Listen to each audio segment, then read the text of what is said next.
It's important to my process. Uh-huh. My process is not as fun, but welcome back to this week's podcast, where we both play instruments of various quality and experience. Oh, yeah. This week's podcast is going to be brought to you by The Hungry Games and A Very Sensual Fall. This week's podcast is also brought to you by objectifying women and objectifying men. Hell yeah. I'm your host, Madison. I'm your other host, Jesse James. Two of my favorite pastimes. My brain is not here. That's the correct way to be. Yeah, I have some very stupid topics today, so. No, me too. That'll be exciting. Yeah, our podcast is coming this week a day late because Madison needed a mental health day. And that will, I think, be evidenced by my general slowness, as I do have like depression fog happening. So a mental health day. Everybody's worst nightmare. Every employer's worst nightmare, I guess. Yeah, much more accurately. Thank Christ neither of us are employers. That would really be a bummer. That would be a bummer. God, putting me in charge of other people, can you imagine? No.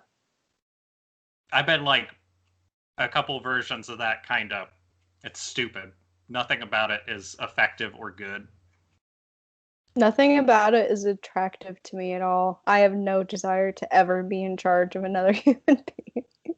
But what I do have desire to be in charge of is this bowl of baby arugula. And I have a couple of barbecue flavored, like, reconstituted bean snacks. I like that. Yeah. I'm a big fan of chips and stuff being made out of beans. Yeah. And it's like salty and kind of spicy, which is really the only thing that I want as like an addition to this whole process. Yeah. That's all we're always missing. It's just a crunchy bean. I don't really have, I'm jealous of your snack corner. I don't really have anything substantial other than this. I was gifted one of those like wine subscriptions. Oh yeah. For my birthday in July, and I did not realize this, but I also unwittingly signed up by redeeming that. So I got more wine this month. Excellent. Yes. And this is one of them. It's pretty good, actually. The name is very funny. I know. You need to like turn that into a candle holder when you're done with it. Poet. Yeah, I think so. Wine is poetry is their tagline, and the back says, "Come on, darling, it's never too late to begin our love again." I don't know if these are quotes from something. It's a lot, but it is actually a pretty good wine. So okay, do some wine pour ASMR.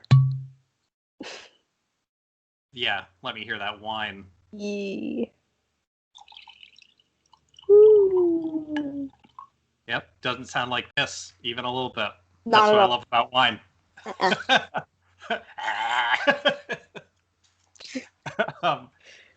Let me. I have a returning friend. This is what I have used to get it here, but this honorary sixth member of the podcast. So.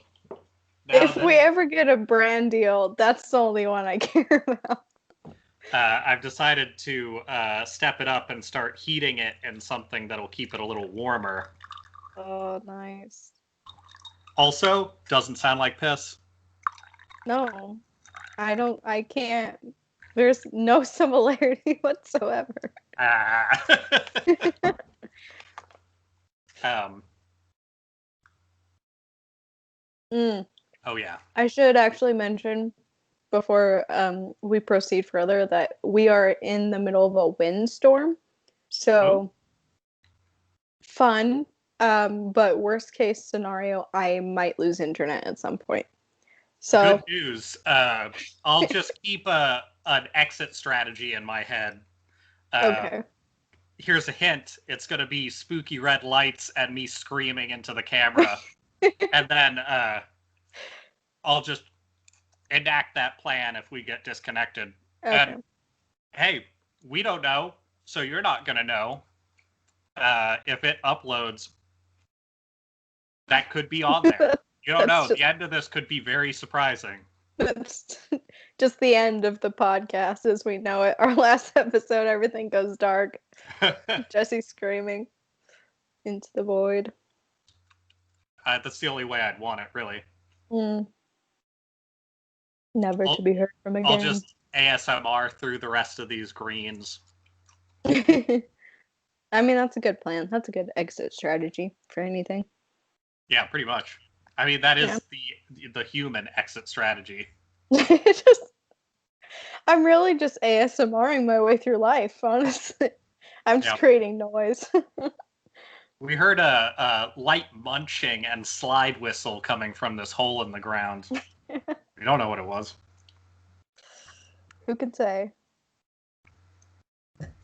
Anyway, I think that counts as an introduction. I have coffee. That's unsurprising. That's the only other thing to really introduce to people, I think, on this end. I've been working on spooky noises a lot, so pretty spooky. Well, not really have any use for that, but I enjoy it.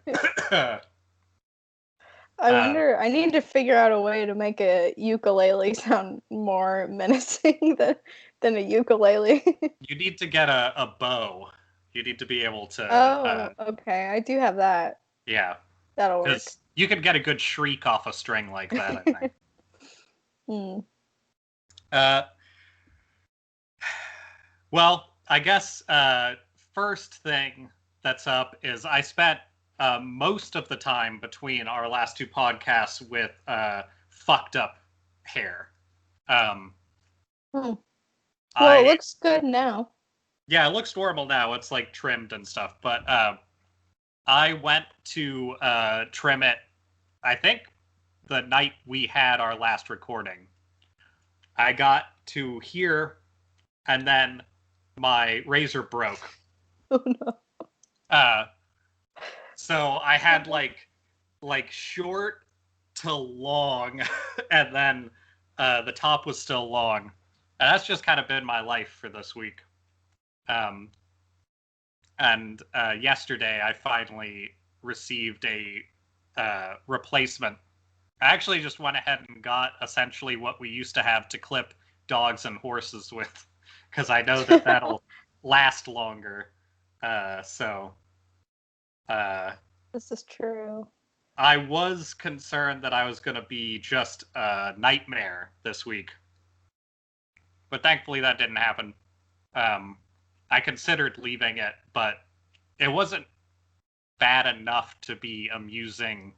It was just like not good. I also like scissor cut like the edge here, so it looked like I had sort of an old Skrillex cut, but with like more of a mullet in the back. And man, that's a good look if you haven't seen Love it. Love that. So my week was colored by that experience pretty largely. And then I don't know. This week has not been... It's been a lot of like events in the news, but nothing that's necessarily like a finished event. So I feel like it's been a weird, stagnant week, which just makes it seem longer, honestly. Because we had, our vice presidential debates for this last week, right? Yeah, I was going to ask you because time has turned into such a non-construct that Yeah. that I like couldn't even remember if we had talked about that or if it had occurred last I podcast. I pushed it out of my brain entirely. I have no fucking clue. um, that was a fun time. Here's the notes I took from last week. We read stuff. Trump gets COVID. Now, yeah. Trump got COVID what seems like 4 months ago. So I really couldn't say, but I feel like the vice presidential debates would be in those notes somewhere. I think they are in between. Yes, I think that did happen. Yeah. So they happened. They were really bad. Yep. Really terrible all around. Everyone did not do a good job, except for the fly that landed on Mike Pence's head. Pretty much the only person who did a good job. Yep. God, I mean, did you see the SNL skits about that? So every once in a while, I watch the chunks of SNL that have oh fuck, I can't remember his name. It's a guy who's on a Weekend Update. He used to do stuff with Round Table of Gentlemen once in a while, and he's great, but he almost seems like he doesn't want to be there, and he's the only person I have any interest in that's on SNL. And he does the Weekend Update thing with the guy who's like married to Black Widow. Okay, I was like, I think I know his name. I think his name is Colin Powell, but I don't know the other guy's name. And also, I don't think Colin Powell is right. No, it's not. I don't know anybody's names, but I do know who you're talking about. Yeah. Anyway, he used to win Comedian of the Year from Round Table of Gentlemen every year, even though he didn't do anything. So he was just given this honorary award, and I've always liked his style, but yeah, like that is the only thing I can stand on there, and even that is like I would watch him do a YouTube video before I would watch him do Weekend Update stuff. Yeah, I would also like to see more stuff of just him alone because I do like his delivery.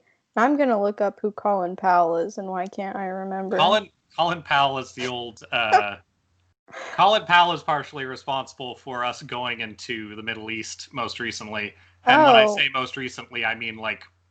Why is his name in my brain? Who am I? Never mind. I don't know. Who knows? Look up Black Widow's husband. Why did I think his name is it Colin something? Is that why I thought okay. Black Widow's husband. Wait, I guess I could just say Scarlett Johansson because I do know her name. What's her nickname? Skeegee? Who's Skeegee's Scarjo. Husband.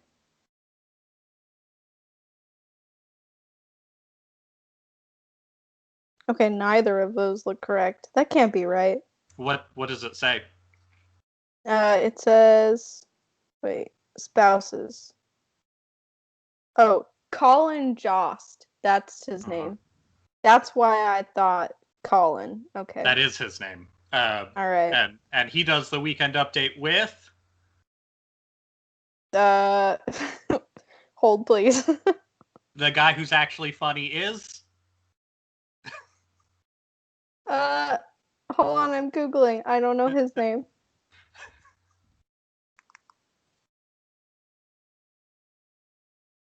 Oh.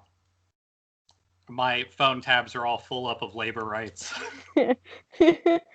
Okay, Weekend Update 2020. It's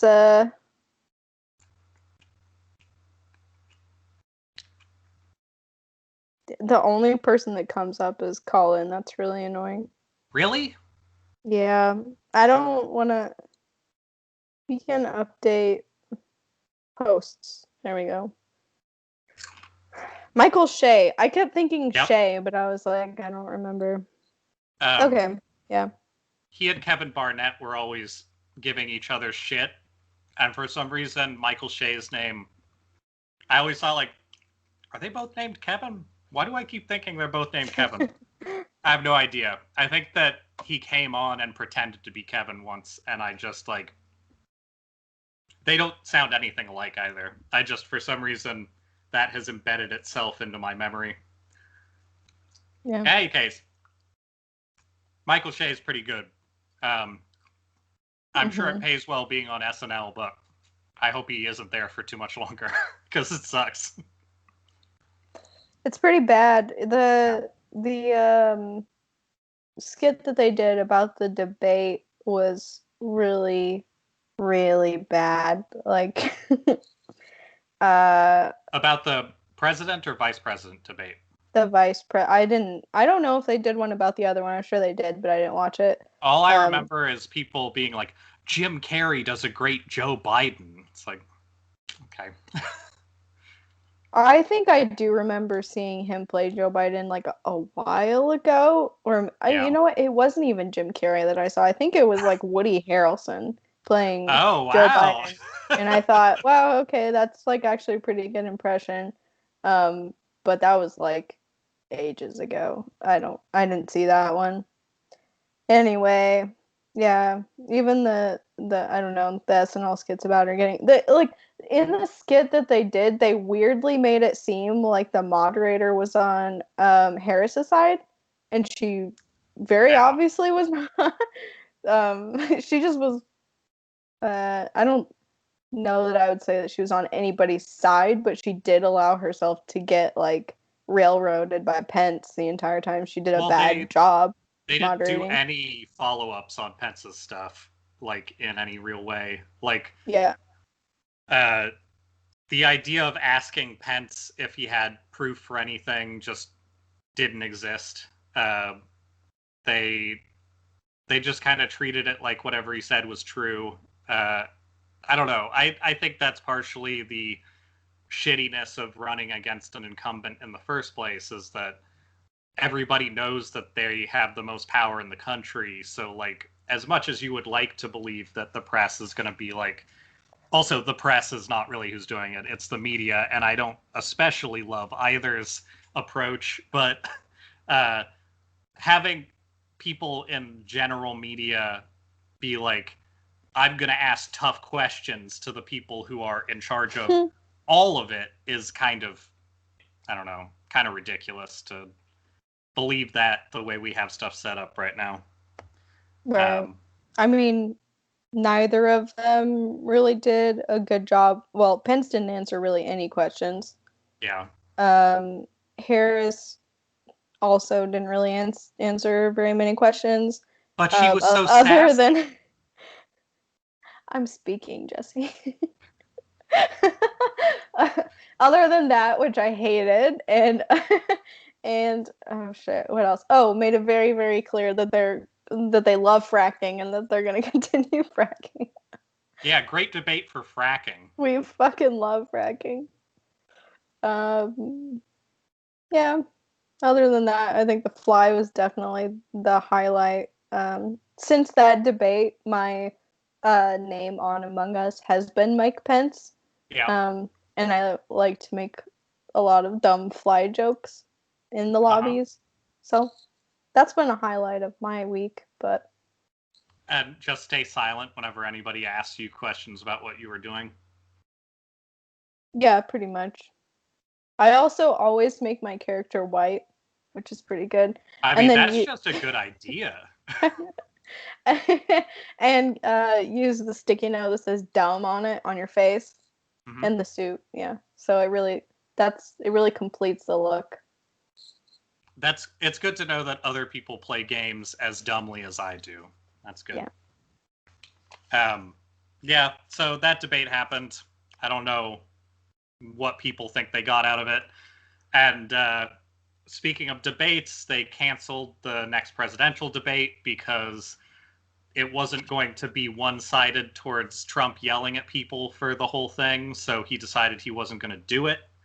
which of course, and then they also canceled the debate that was planned with Lindsey Graham for his state run because he refused to take any COVID precautions. So that's cool. I'm glad that you can just use COVID to avoid doing your job or giving people a choice. That's really useful. But there you go.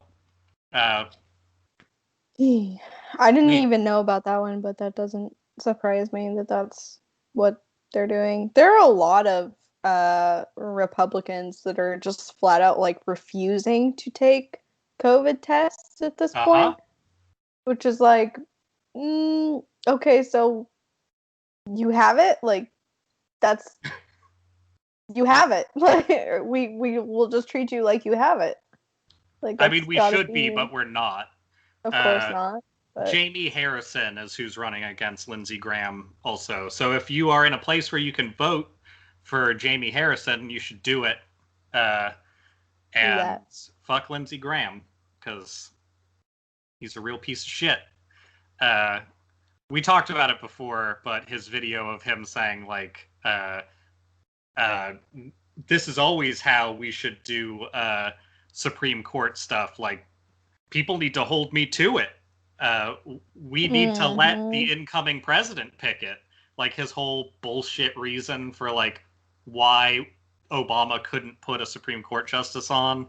And then now he's backpedaled completely and said, like, well, America's at stake. So, you know. Yeah. I really like the Trump's reasoning for doing that. It has nothing to do with the actual situation. But, like, in the debate, when they asked him about it, he was just like, well, I won. Like, I get to. That's how it goes. Like, I won. Obama won twice, but he didn't get to. So that seems strange. Seems weird, but What's okay. different about Obama? Can't put my finger on it. I've been looking at a picture of Obama and a picture of Trump for years now, and I can't see a difference. Seems the same. So yeah, I don't know. They're People the same see picture. Something I don't see, I guess. Anyway. Yeah. Also, Amy Coney Barrett is bad. Yeah, I think they're doing hearings or something. No, maybe not hearings. I don't know what it's called, but she's on TV right now. They canceled all of the things they were going to do talking about COVID stimulus to do that. So they're doing they're doing her confirmation hearings instead, which cool. That really should illustrate to people how little they give a shit about anybody who isn't rich, but apparently that's fine. It's been fine for our whole lives, so I guess we should expect it, but fuck. Yeah. That's the right answer. I'm really annoyed at, I mean, aside from the obvious of her whole deal, I did watch her talking and, like, tune into her hearings for a few minutes. Yeah. And she's very young and lively, and oh my god, if she gets, oh my god, she's gonna be there her whole entire life. Yeah. She's younger than our parents, probably. Not by much, but like she's just like, yeah, she seems really young, so that's kind of terrifying to think that that's gonna be, you know, a person on the Supreme Court for the next, like, 40 years or however long she decides to live. Probably like 60. They get the best healthcare you can get. So yeah. We'll probably be dead before she is. Fun thoughts. Yep. Yay. Speaking of dead before us, or something, Uh, I heard a term that makes a lot of sense. Like, that's something we've already been talking about some, but more specifically, I guess people in medicine are now referring to a lot of the right-wing constituencies' weird, like, anti-mask shit that they're doing as malicious compliance. I guess there's a decent amount of people who are getting around the laws telling us we have to wear face coverings by like wearing like fishnet coverings and stuff that are literally just like a sarcastic way of saying like I'm not going to do anything. yeah.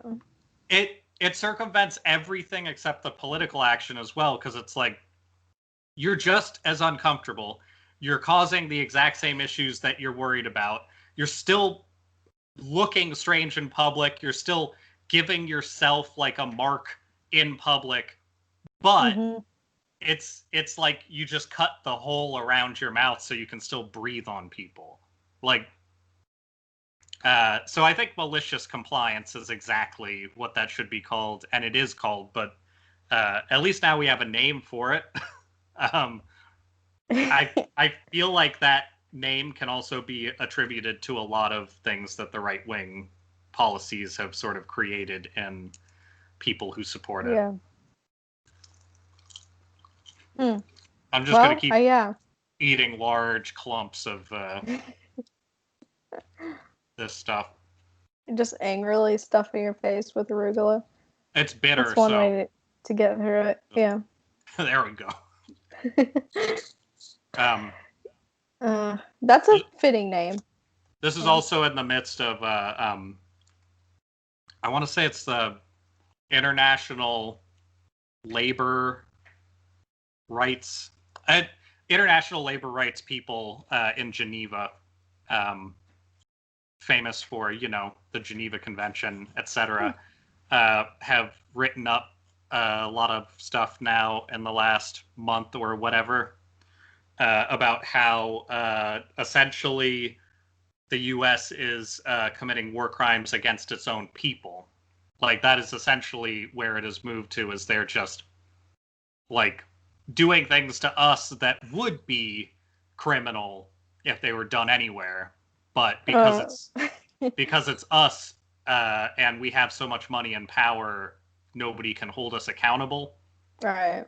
So, so here's a fun question. Are they talking about the police brutality or the gross mishandling of the pandemic? Which one? Neither, in a way. So the police brutality, cool.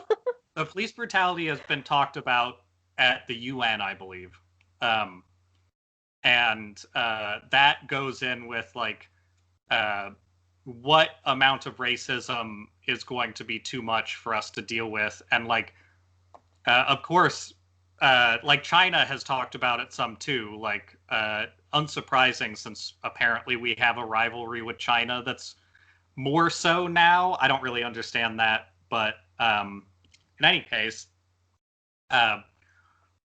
they've been talking for months about how like police brutality is a big problem here at like the UN and stuff like that, which is honestly, I think COVID and the Trump presidency might be, that's the only thing I can see being actually effective in adjusting some of the things that are present in our lives.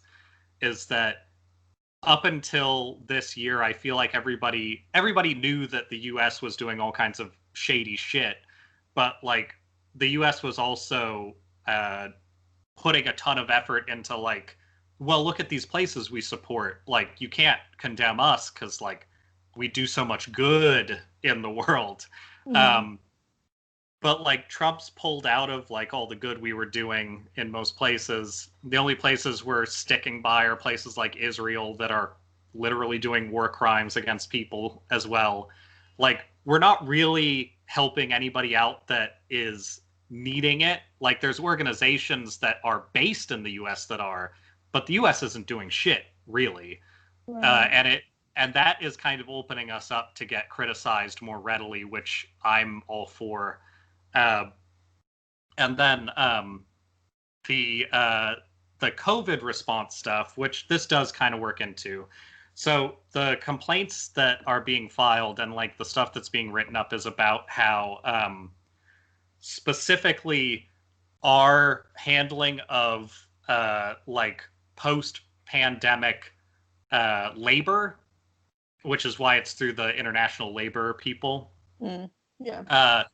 is meeting a lot of the like requisite things to be considered forced labor. Like they have actually used the term slavery in an international sense towards what is being done towards people who are essential workers.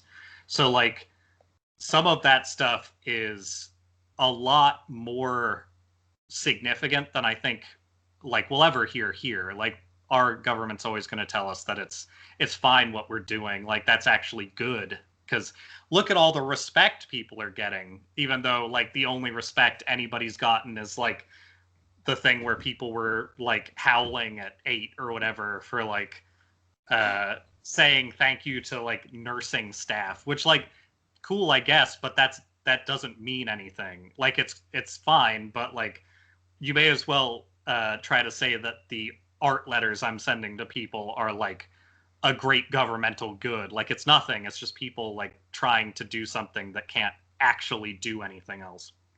So that is promising in a way, as well as the battle against the Golden Dawn stuff in Italy, right? Yeah, I believe so. My notes are all over the place this time. I haven't heard anything about that. Oh, okay. Actually, let me see if I still have a page up to give you a little bit of info on it, because it's Greek. So this is the headline from the Wall Street Journal from, what day was this? October 7th. So the Greek neo-Nazi party, the Golden Dawn, was convicted as a criminal organization. They, as far as I'm aware, they have been more or less on.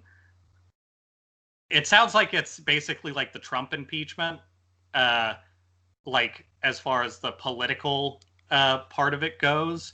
But for the last like 5 or so years, the Greek government has been trying to sort of pin down what their political party, the Golden Dawn, is. Like, are they a political party, or legally are they like a hate group essentially?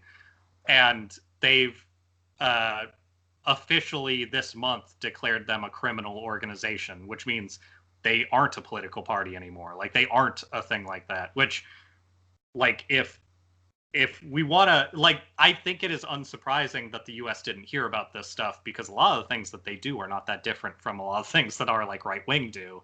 Yeah.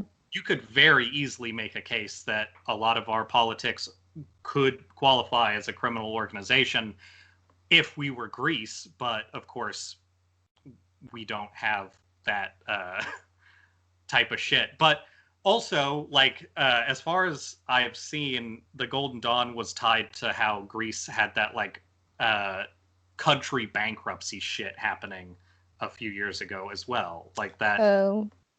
That I think is the kind of bullshit that kind of has to happen for places to do this sometimes, unfortunately. Yeah.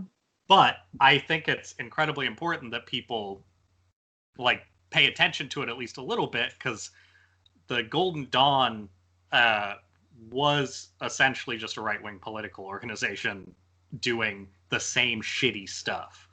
Like pulling wealth out of the country, giving it to themselves, and then supporting these ideas of fascism so that they can like turn public opinion enough against people to stay in power, which is exactly what we're doing. So I'm really happy this happened. I think that any precedent that anywhere can set, that especially if it's people that our racist ass country will look at and be like, aren't we supposed to listen to them a little bit? Like, I feel like that's important, because I've I know of like 3 people who know what the Golden Dawn is, and that should be much larger. Yeah. So also the Golden Dawn is like the most stereotypical evil group name ever. Like you may as well be like riding a fucking dragon, wearing like black armor, going after peasants. Like it's such a fucking evil cult sounding thing. The Golden Dawn, yeah. Um, It's pretty up there kind of like with Proud Boys. Like I cannot think of a something good that would be called Proud Boy. Also, Proud Boys out of context is the most ridiculous sounding thing ever. Like, Yeah.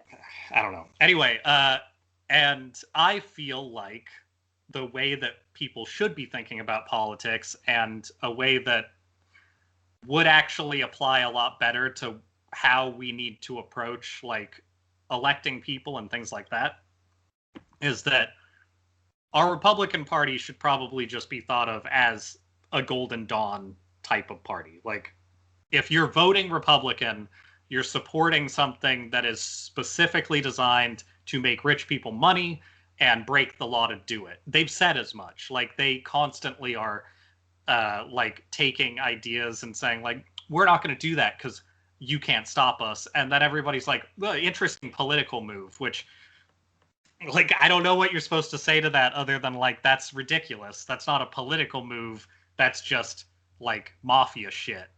And then the Democrats are Republicans now. Like there is no difference between Democrats and what the Republicans were when we were younger of just like we're not going to support people who aren't white. We're not going to support people who think differently than us. We're still very into like religion. We want all these moral codes to be the only thing we follow. But also like we're going to say things that people like so they vote for us and then we'll just kind of backpedal on it later. That's what the Republican Party's always done. And that's what the Democrats do now, which I think I've mentioned before, but like the whole idea of we don't have to wait for our parents to become Republicans because all of our Democrat parents have had that decision made for them anyway. So like that whole transition is done. Now we can focus on like what we're doing. Mm-hmm. Now let me talk through this a little bit. Anyway, so I just think that like the way to really think about it is no matter what you're looking for out of government, the only way to make it something that is left leaning in reality is we need to focus on like bringing up people who can actually be incorporated into like at least a new party. Like I don't think we're going to get a whole new system because I think people who are like retired and stuff are always going to have more time to be shitty about that stuff than we can counter until they're dead. But I think looking at your ballots is good. Like I don't think the anti-voting hype is necessarily healthy. I just think people need to understand that voting isn't going to fix it. Like that's anti-voting is not good. Looking at voting realistically, like, yeah, we can continue doing this and should, but like, that's the danger of that is convincing people that that's going to fix it. So we need to like move the messaging away from voting will fix it and have it more in the realm of like, if we don't vote, it's going to get worse. So we need to do that too. But let's also like keep punching policemen until they actually have a reason to say, maybe we'll not go to work and get punched as much. Like, you have to have police get to the point where they're like, are we the bad guy? And that's going to take a while. So, like,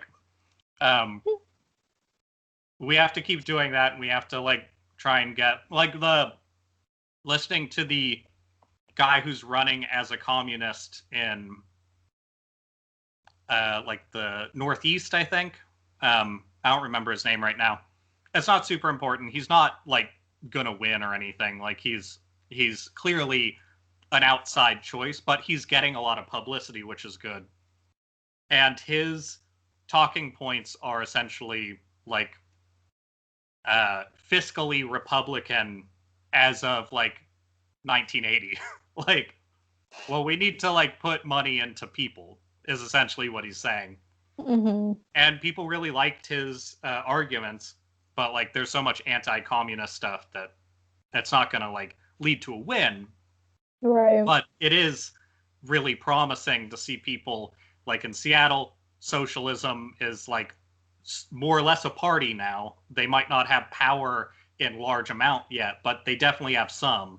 And then like seeing in the East, there are people, honestly, I think like pushing a lot more of these ideas is important. And I think that's probably the exact reason why the US has now banned immigration of communists. So also a fun thing that happened this month is you're not allowed. I did not hear about this. Yeah, you're not allowed to get residency in the U.S. anymore if you're communist or affiliated with communists in any country. So, like, a huge portion of China can't settle here anymore. They can like visit, which is a crazy like. That's the opposite of how our whole system's supposed to be set up. Yeah, that's pretty nuts. Also, what also, like did you hear anything about that? Because No, I feel like nobody said anything about that either. No, that's the first I've heard about that. But I mean, like, who even determines what qualifies as being associated with a like communist party? Yeah, that's the problem. So the wording is like, if you're communist affiliated and haven't, it's like you have to have renounced it within or as long or longer than 2 years. Like you have to be non-communist for 2 years, which is like there's no proof of that. Like what does that mean? So weird. And then especially like China, like so you're gonna go out and be like, I hate China, and then sit for 2 years and then come over. Like fuck off. Like that's not how it works. But they essentially left the language open to be like associated with communists or any other totalitarian regime, which is also like even the wording of that is fucking garbage. Like it's the most like action of propaganda type of thing of just like, well, we all know it's evil. We all know that it's a bad thing. So like let's just put it in writing and make it official. And you would think we'd talk about it in this country before we did it, but apparently we don't have to do that. Not at all. That's so weird. That sounds like it almost sounds that they're treating communism, or I guess being associated with it, like a religion. Like they're treating it almost exactly like Islam, but for some reason Islam, you can be Islam and come here still, but you have to be prepared to get fucked with. You can't do that the same way with communists anymore. And I feel like taking a political party and spinning it as worse than a religion is kind of an odd move. Like it's really showing your hand of like, yeah, Islam, we've been saying that they're the devil forever, but like actually communism is way more dangerous, I guess. They really want you to like not be a billionaire, so well, we should probably make sure they can't come here. Specifically make sure they can't come here and vote or take up political action, which is much more likely why they would do any of that, because like who gives a shit what somebody believes. But I wonder if it would be as offensive to people in our country if it was people who lived in Nazi Germany and were coming here after denouncing that they had been Nazis. I wonder if we would be as strict about that. That's more a joke. We wouldn't be. We would love it. But anyway, as long as you're a scientist or productive or something, you were just a Nazi, that's fine. You should probably take... thankfully, we're getting through a lot of the serious stuff up front. You should probably take a topic or two, though, because most of my topics over this week just kind of blended together. Okay. Well, I have some pretty lighthearted topics for this Good. week, so I'll provide some balance here. My first topic that I was going to um, talk about on here is I just called the Hungry Games because I watched the Hunger Games yesterday, or the All of it? final, and no, just the Okay. final, like part two of the last one. I hate that they've done that for every like Yep. YA fiction film adaptation. We're gonna split the last one into two parts because I'm honestly surprised they didn't do it with Star Wars. I kind of thought they were going to. well, wait, didn't they? No, I guess they. Okay, I guess no, they didn't. Wait, no, they didn't.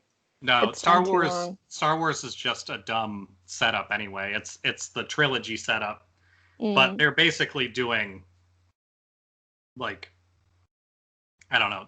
They have expanded fiction stuff to kind of cover that. Anyway, go on. Anyway, what I was gonna talk about is just like all the cool fall food that I have made slash Yeah. plan on making. Because I've been really into the like I love fall foods, especially just because there's a lot of focus on like soups and squashes and stuff like that that you don't really use the rest of the year. Which we should, but I Yeah, not I really like in that stuff a season. lot. Yeah, like one thing that I've been making every fall is just like a I don't even know what you would call this. Basically, I just chop up like an onion and an apple and like kielbasa sausage and butternut squash and just like cube everything and Yeah, put it on a sheet tray and bake it for like an hour, and it's like just such a good mixture of different flavors. that is Um, basically my vegetable roasting thing that I yeah, also like to do. It's a great way to eat. Like I I agree. strongly suggest it.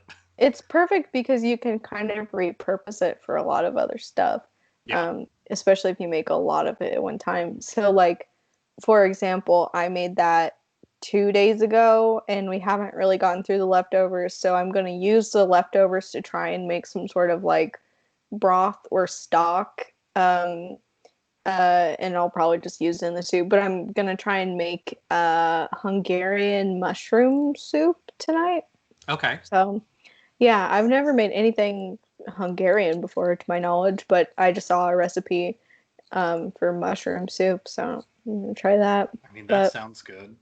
yeah, it sounded like I don't know a lot about Hungary, obviously, and I don't know what like flavor profiles are um, the norm there, but Yeah. the recipe called for like so you like saute the mushrooms and then toss in flour and kind of create like a mushroom roux sort of thing. Okay. Um, Like and a gravois. sure, yes. uh, and I and then after that, I think you basically just mix it with your broth, but it also calls for like soy sauce Hmm. and sour cream at the end to like mix in, so it's kind of creamy. But I thought it was a really not weird, but just interesting. I would not have thought like soy sauce would have been a It part of it. honestly doesn't sound that different from the little bit of Polish cooking I know. Yeah. Um, I what you're saying also makes me really want to um, make meat pies because Mm. the like kielbasa, apple, onion, etc., squash or whatever. If you made that similar mushroom mixture, or just like the drippings from baking it into Mm. gravy, and then poured that when it was cooked into pies and cooked those, I bet that would be fucking amazing. Uh, Maybe I'll do that. I have a lot of like drippings from that did create. Oh, I was gonna try and somehow turn that into a broth for the soup. I don't know yeah. how that's gonna go for me, but Well, because for there is a broth, lot of fat in it. for broth, you would like water it down and then cook it down a little bit, I think. Mm. But for gravy, which is what I usually do with my drippings, uh, I just add honestly, I just add flour and some spices and like keep whisking it until it gets to the consistency I want. Mm. Um, and Do that that. I do have some potatoes that also. would be really good to have a crust around, I bet. But it's got to be a nice pillowy. I almost like if you could just make a potato-sized orb and have that in it. That would be ideal, and just eat your way Ooh. through it. But Yeah.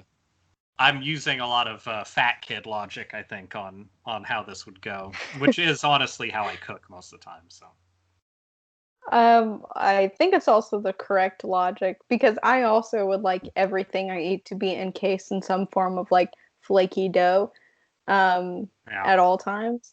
I've seen a lot of I've been just watching a lot of like cooking stuff recently. Um and I can't remember the name for it, but there's a specific name for the dish where you like make steak, I guess, and then it's okay, wrapped in pastry. What is this called? It's like Gordon Ramsay's like oh thing that he yeah, does. But that I want to make that. That looks like really good. Um, ooh, what else have I been making? Um, I did a really big grocery trip the other day, so I was like very excited about all the food that I'm gonna make. Um, One other thing that I've been making a lot, and I actually made like a little video about it. I'm gonna post it, I think, to my Instagram or something. okay, But it's just toast, but it's like sourdough toast that I just toast in a pan with butter, and then I'll chop like a garlic clove and then scrape it on the toast. okay. Um, and then take like cream cheese and then pesto and like mix them together for like a cream cheese pesto spread. Put that on, and then some sliced tomatoes, and then like balsamic reduction, drizzle over the top, and then salt and pepper, and it's just like, oh, it's so good. I've eaten it like 3 times in the last 2 days. I have never made pesto cream cheese, but I need to now. That sounds It's real good. I had never made it before yesterday, and it is it's all of the flavors that I like, and it kind of satisfies like I really love caprese, whatever that mixture of flavors. Caprese. Caprese. I believe that's how you say it. Caprese. I think so. Yeah. Just a mixture of like mozzarella, tomato, balsamic reduction, and basil is my favorite, like god tier flavor. I love that, but I really almost never have like the actual fresh mozzarella because it's kind of expensive. So the Yeah. cream cheese is a good kind of like stand in there for that. I mean, I don't know. A bagel with pesto cream cheese sounds just good. There's Yeah, nothing I don't about think it you that can doesn't go sound wrong. real good. Yeah. And honestly, the last couple of days with um the like scraping the garlic clove on the bread, I think that is the key to everything. It's like the simplest thing because I saw someone do it in a video a few days ago, and now I'm just doing it like all the time when I make bread. It's like the simplest, dumbest thing, but it immediately makes the bread like 10 times better if you like garlic a lot like I do. But Yeah, it's so good. I do, in fact, like garlic in that way. So that sounds real good. Man, I gotta go Mhm. to the store soon and get this stuff because all of it. Oh no! I Oh no. The people in the stands, apart from what they pay for the tickets, are indispensable props for the television broadcast, which in the future is where the real money lies. Oh, wait. That's not a scary story.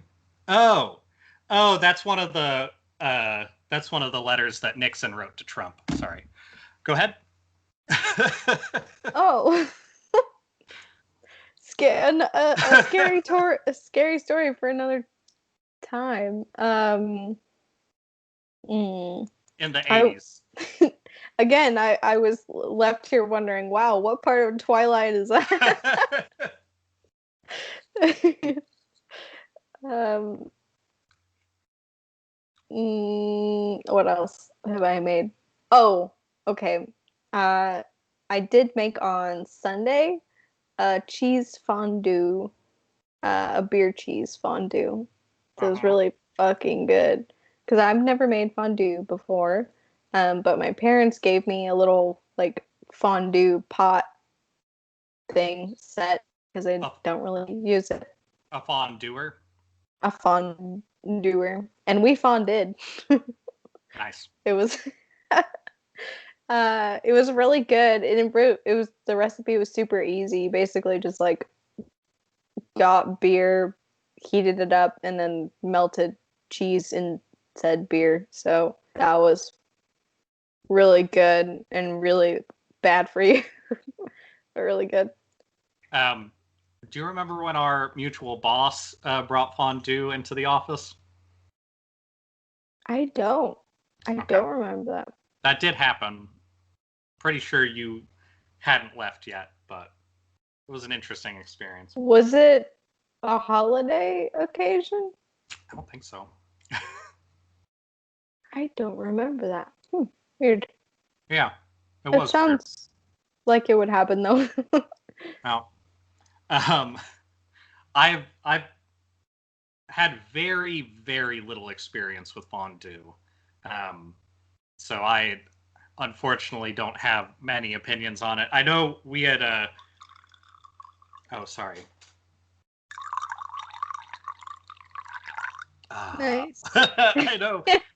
I know we had considered going to the fondue place in Kirkland at one point, but I don't know if I assume that still exists.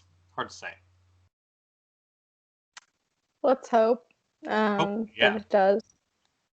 I also have not had a lot of experience with fondue. It is very in a restaurant setting. It's pretty expensive. So I've never done that.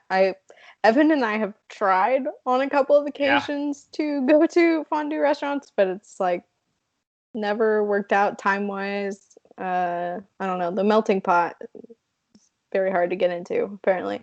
I've had a weird revelation in the last like handful of years that kind of opened up more of the idea of fondue, I think, to people as opposed because I've always seen it as very like interesting, but not like I eat cheese and I'm fine with that. Like cheese tastes the same if it's melted or not. That's kind of like a thing that cheese is like. Like you can sort of singe cheese and like toast it and it has a little bit of a flavor, but generally speaking, hot cheese and cold cheese not different to me. Cold But cold one cheese is better. well, for me, cold cheese often has a better texture. But what I found out is that that's not the opinion of a lot of people. And I've heard, including some popular podcasters, but various people talk about how raw cheese, like just cheese that's cut from like a block or like just cheese as you know it, is gross. And that cheese is only good if it's been melted, which kind of explains a little bit more of why people would prefer fondue. But I've just never fondue has always struck me as a rich people thing, and my family didn't do anything to dissuade that because like we never had it. So that's still a world open to experience. I feel like I don't have any idea about the world of fondue. I also would like to at least once interact with a chocolate fountain, even though it seems like the most disgusting thing to have at a party. I would gladly take one of those like statues that has like the fake waterfall and just melt chocolate into that and Uh-huh. give it a shot. Because melted chocolate is very convenient. I imagine that's a similar thing with cheese for people. Like, oh, you can just put a banana through it, and I guess that's got that stuff on it now. But I have a hard time wrapping my head around why. um, but Uh, like to choc- the best of my feelings, the whole point would be to put something in chocolate or cheese and then chill it so that it's just a coating. But that doesn't seem to yeah, be what people want to do either. They want it to be they a want it hot hot, mess. Yeah. hot, hot mess in your mouth. I think I am in the hot cheese is preferred camp, Yeah. but also I do really appreciate raw cheese. Like I have grown up my entire life just like eating slices of cheese as a snack, so that doesn't bother me at all. Yeah, like I don't have an issue with a grilled cheese sandwich. I think that's great, but Yeah. like I also think that cheese is it's a however you want to use it kind of thing. I don't see it as Hmm. like better in any particular spot. So it was surprising to me to learn that a lot of people do think it is. Yeah, I had not understood. I had never heard anyone say that about like raw cold cheese. Yeah. That's Though so funny to me. I also recognize I might be a little in the minority because I my favorite grilled cheese sandwiches have been a type of cheese that people make with chocolate in it. So it's like it's a sharp cheddar with like a semi-sweet chocolate through it, like just like What little is that chunks. called? It's just cheese with chocolate in it, uh, and you can slice it like you would whatever else, and then make grilled cheese sandwiches with it, which is what I did because that was my garbage thing, and it was fucking amazing. Like it works perfectly. That sounds really good. Although I feel like they could do it some justice by naming it other than cheese with Yeah. chocolate. But oh, that sounds really good. That reminds me of the kind of the experience of like melting sharp cheddar cheese on top of apple pie, which is something that Yeah. my family does. Also Um, good.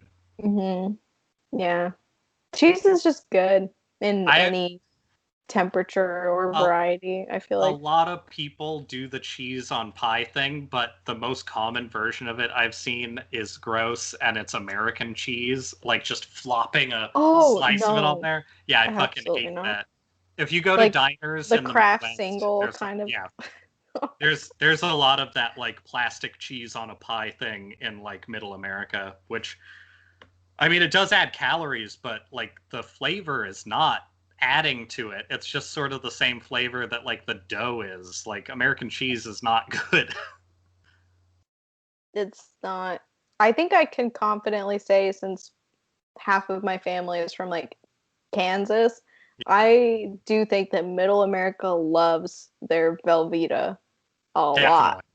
And there is a time and a place for Velveeta, I will admit. I think it's okay on grilled cheeses because it does melt very well. Yeah, it's Um, fine. it's I fine.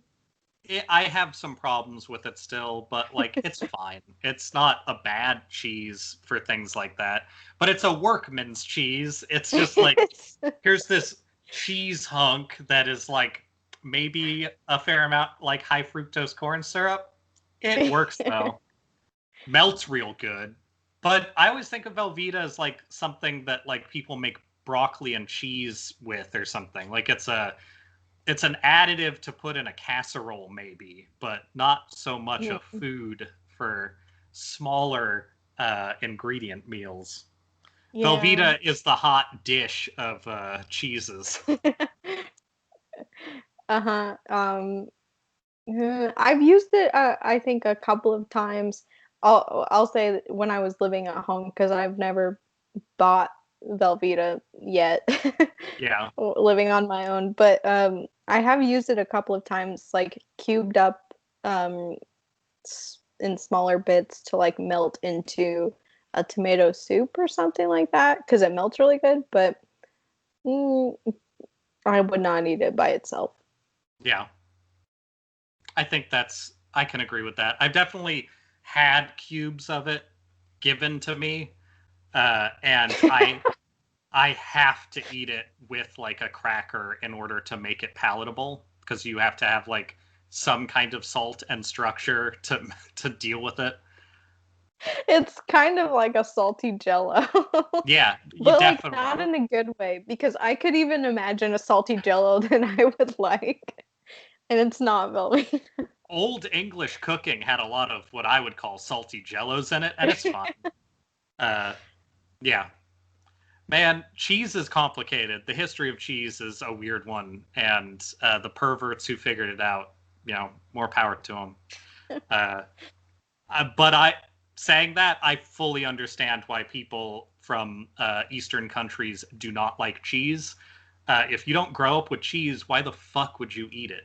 Like, honestly, it's kind of like how cinnamon is used for like a savory spice in a lot of countries, and Mm-hmm. here we like mix it with sugar and like put it on desserts like almost exclusively.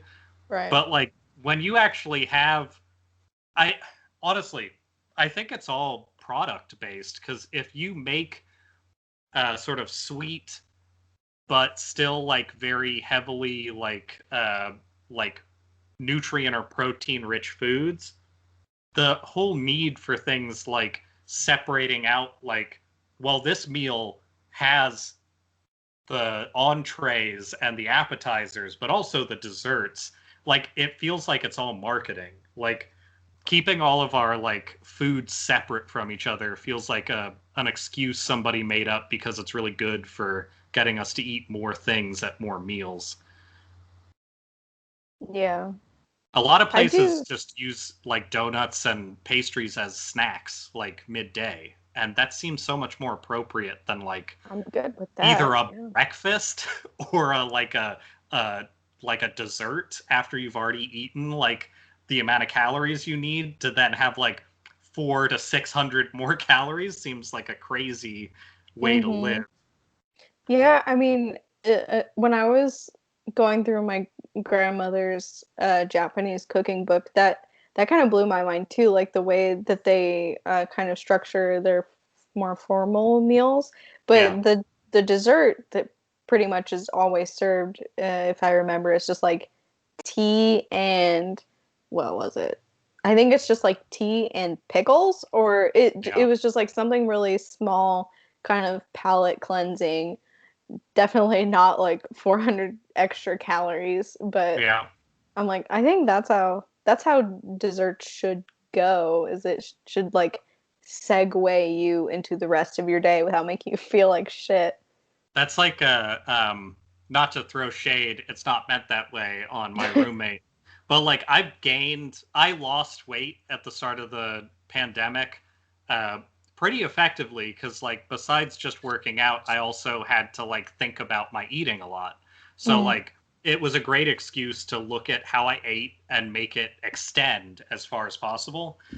A couple weeks ago, or about a month or so ago, we restructured how.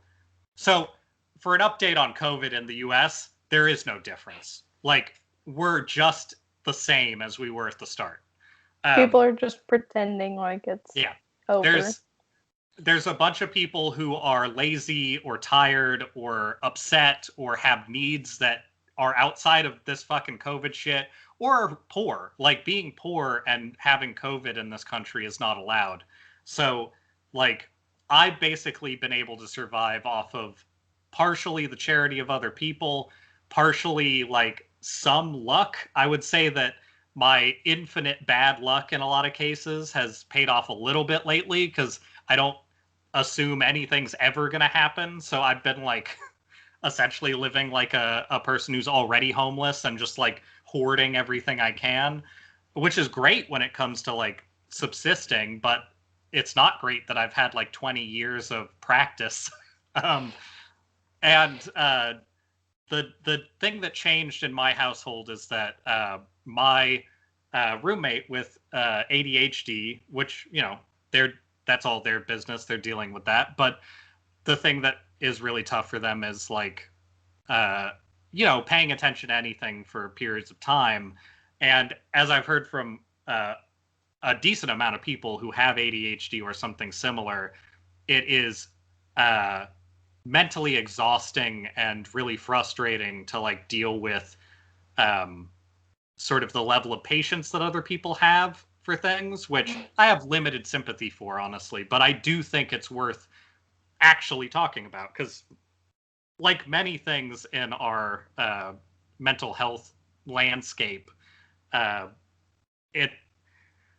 you should have the ability to take care of things that you want to take care of. You shouldn't be like stuck being essentially demonized for having something and then discouraged from taking care of it by it being like unreasonably expensive, or in the case of COVID, just not available to people. Like I can't get medical help during COVID really because my only options are dangerous to get it. So like the fact that we're not dealing with COVID means like my teeth can't get taken care of properly and all that kind of stuff. And I'm not nearly as bad off as a lot of people. So like people who have like really specific needs are getting fucked. In any case, the whole thing with my household has been like, having to deal with each other's like mental positioning, I guess, during this thing of like my roommate is like at the end of their rope constantly during COVID because one, they're extroverted, two, they have ADHD, three, they have sort of long-term relationship that also is something that's hard seemingly to deal with without making a lot of like individual moves with ADHD to like deal with that whole thing. So there's been this whole thing of like trying to, for me, like patience is not my issue. So it's just like I'm basically trying to work with them to make the safest place possible. And what we've come down to is like, as they get to a point where they're just going to start like not paying attention to the COVID rules, I'm essentially having to give up little bits of safety, knowing that it's going to be much worse if I don't. Because like, for example, impulse control with that kind of stuff becomes much less doable. So like, say you're in a really bad place mentally and you're trying to go to sleep and you can't, and the only thing you can think of that could possibly fix it is to go meet up with somebody. That's not good, but like that's only going to happen more, and we know it's going to happen if there aren't concessions taken. So essentially we combined the boyfriend's household and this household entirely and just said like, we all have to be aware that this is the case and that this doesn't extend to anybody else. And like, it's still frustrating on my end because I hear like, oh yeah, their parents wanted to go out to a restaurant, so we did that. And it's like, that is an incredible risk for everybody that you've done eating inside at a restaurant with older people who are at risk, and specifically at risk, but I don't have to go into that. And then sharing that household with this household where I work in a place with some older people who are at risk. Like, it's that whole world of risk that I think, especially if you have issues thinking about that kind of stuff without thinking, it's boring and your mind just flitting to the next thing, which, no shade on anybody. That's just sort of like how that particular divergent way of thinking works. So there was a point to this at some juncture, but essentially us being here during COVID has adjusted the way that we work, but it has not adjusted the risks that we're taking. And everything is essentially exactly the same as it was. Thankfully, Washington's like slightly better than it was, very slightly earlier. And a lot of unfortunately, the way that it's being given to us as information is we're doing so much better than the rest of the country, but that's because the rest of the country's gotten worse. Uh-huh. So that's also when you're looking at percentages, it doesn't really matter that much anymore. um, in any case, everything's cool. God, I wish I could remember what my initial issue I with this think stuff we were was. talking about like I know it related to food. Yeah, Oh, we that were talking is. about eating habits. Yeah. So the side effect of all of this, and the reason why it's important that you know that my roommate has ADHD, that they are dealing with, like they are taking things and constantly adjusting to try and figure it out. Like they're trying to be responsible as well. The problem is the way I eat uh, is based on how I govern my own space, and the way they eat is based on the fact that they don't want to govern anything. So now that they're not doing what we used to be doing and being 2 weeks for a quarantine length somewhere and then 2 weeks for a quarantine length here, now that they're here every day for the most part, the kitchen has filled up with things that they want while they're working and that they want during like whatever time. So it's literally like I'll come home from like work, or like they'll come back from the store and it'll be like, okay, so there's like 5 types of cookies. There's like even if I bought desserts, like our desserts are often somewhat separate or split, and it's turned into this situation where it's like I was basically existing with like, the minimum of what I needed for 2 weeks, and then sort of like it shifting for 2 weeks. And oftentimes, the first like 5 days of that was the day before they got here. I cooked a bunch of food for me. And then the fact that they did a lot of like fast food and stuff didn't affect me. That wasn't something I had to worry about. And now I've taken like the 1 week a month where things were like kind of like me eating a lot of calories to all month. And their habits are the same at all times. And my habits are now kind of being blocked out by like how the house is being used and like what we have where and what we have space for. I had like 2/3 of the fridge free during a lot of the pandemic because I didn't have to worry about it. It was just like, well, I made food, it's on the top shelf. There's some stuff stored in there. But now finding space in the fridge is hard. And that too is one of those things of like, well, I can't waste this. Like, that's also embedded in me from like childhood. Like, if there's food, we're eating it. And there just is now like a big movement of food into the space. And like, it's so much harder to like I've been working out fine, but now like all of a sudden I have like obvious extra weight, and it's because like I can't really go running as easily. Like I can't do things that actually decrease that like gain. And it's an interesting problem to have, but something has to change with it or I'm going to die eventually. Oh no. I am also trying to get back into an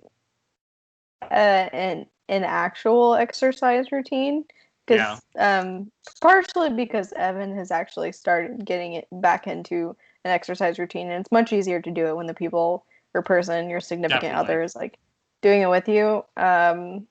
So I'm trying to like get better about that. I want to start doing some sort of yoga or something every day, just to like even stretch my muscles because I sit for like 10 hours at a time, or like something Yeah, ridiculous. So yeah, it's hard to be on the same page about, I mean, Evan and I are on the same page about exercise and that we have not even really thought about it until like last week. So that's been yeah. fine, but You're on the but same as page you in that know, you don't want to deal with it. yeah, I think we both just made a pact to be okay with whatever happens physically during this time. Like, it's just gonna be how it's gonna be. I think that's a pretty common pact, if I'm being honest. Yeah, it's like, I won't say anything if you won't, kind of deal. But um, yeah, I don't know.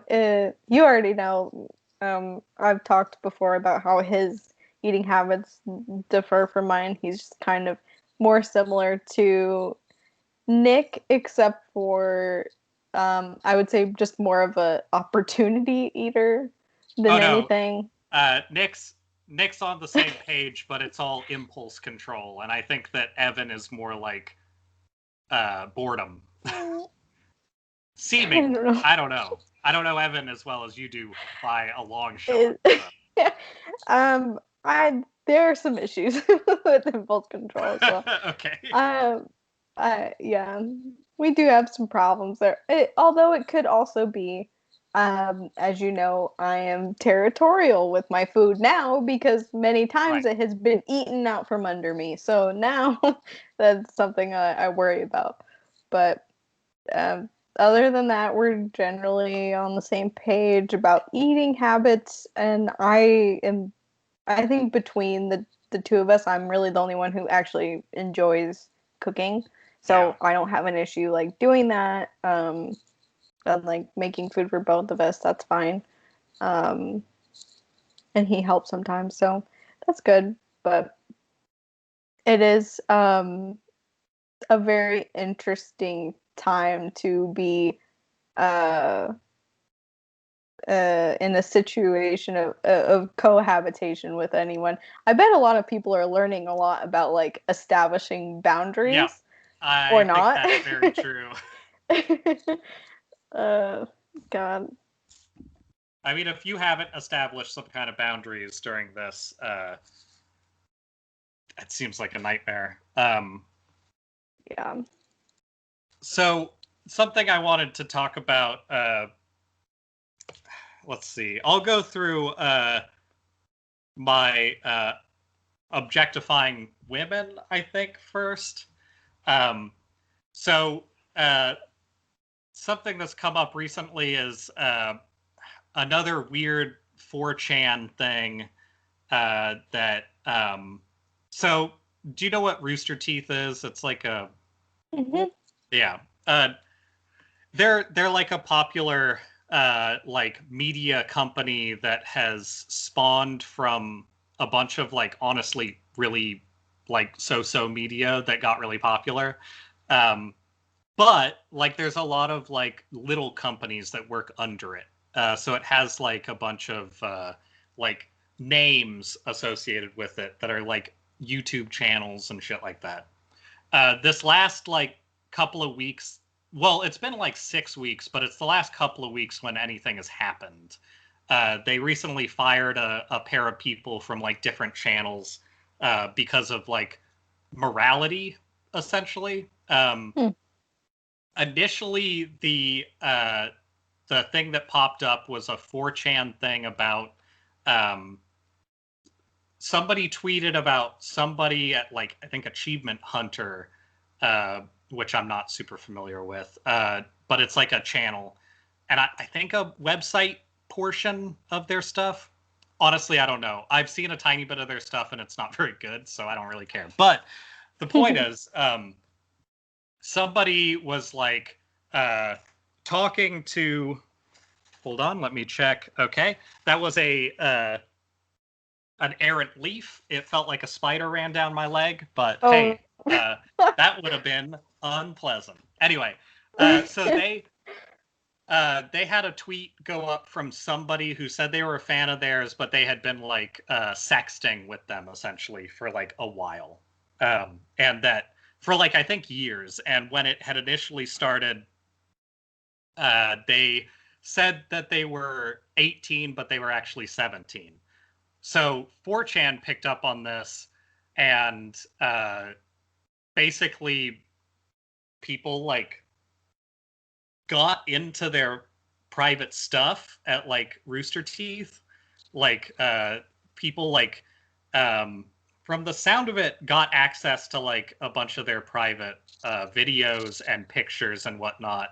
So it was one of those like, oh, here's a bunch of like nudes and stuff like that that ended up coming out from that. There's another person associated with Funhouse, which is another like YouTube channel, like video game place. Anyway, so these there was like a list of like 5 or 6 people that were having allegations thrown at them by the internet, whatever that means. But essentially, there was one guy who was clearly like having a weird sexed relationship with some younger, like I think he's in his mid-30s, and she was like 17, saying she was 18, and then like now I think she's like 20-ish, 20 something, like 20 to 21 range. And that stuff came out, and it was one of those like, it's not, I don't know, it's hard to differentiate, because I feel like there is a difference in my head between cancel culture, whatever the fuck you want to call that, and what companies do to protect themselves, which is what ended up happening. The other guy from Funhouse, it's really murky on that. People keep saying that he got catfished by somebody, but the only stuff I've seen come out that was actually like information from like places that were just reporting on what happened, which, you know, it's like a bunch of stupid online places, and like Kotaku, which, you know, take it or leave it on a lot of their stuff too. But it's the kind of thing where like I don't see a lot of like legitimate like journalism that would be interested in this anyway. It's just stuff that works up to a point that I'm interested in. And I want more opinions. I had a conversation with my roommate about this, and I think we pretty much agree on it, but I honestly don't know what the other opinions would be. Anyway, so the big setup is one guy obviously like at least halfway cheating on his like wife. He has like a couple of kids, like and then the other guy, unclear. It seems like somebody might have like gotten a bunch of like private stuff off of like his servers at some point that included nudes and things like that, but it is unclear. Like there is no the only indication that has come out that that guy was doing anything untoward, and it wasn't just like sort of lumped in with this, especially when it's filtered through 4chan, who was saying like everybody's doing it. Like there's always that weird like through line, is that also the bits of pictures that got like disseminated through like hard to miss stuff on the internet was like, that's not a picture you send someone. Like I don't know what that picture is about, but I don't think that's something you send to anybody. And that guy's stuff is now like, nobody specifically has like been listed as like claiming anything, and there's no like pre-existing thing that seems to link him to anything. But there was something in his like resignation letter that was like repairing like sort of where he's at, and like stuff with his wife and stuff like that, like sorry to the fans kind of stuff. So like I don't know, I'm just going to take it from what was proven and say that, like, 2 guys got fired. 1 guy was definitely, like, messing around on his spouse. But honestly, I don't give a shit about any of that. The thing that I was interested in is the giant amounts of people on, like, Twitter and otherwise who have come out that are, like, very, like, all of a sudden, like, extremely pro-firing these people, which I don't really care either way, but also like very like, why are you victimizing women about it? And I don't know that I agree with that kind of reaction to what happened. Like honestly, when I when I think about like, so this is my actual question. Take away like to a degree to initially think about this gender, but like I think that they're both guys is important. Mm-hmm.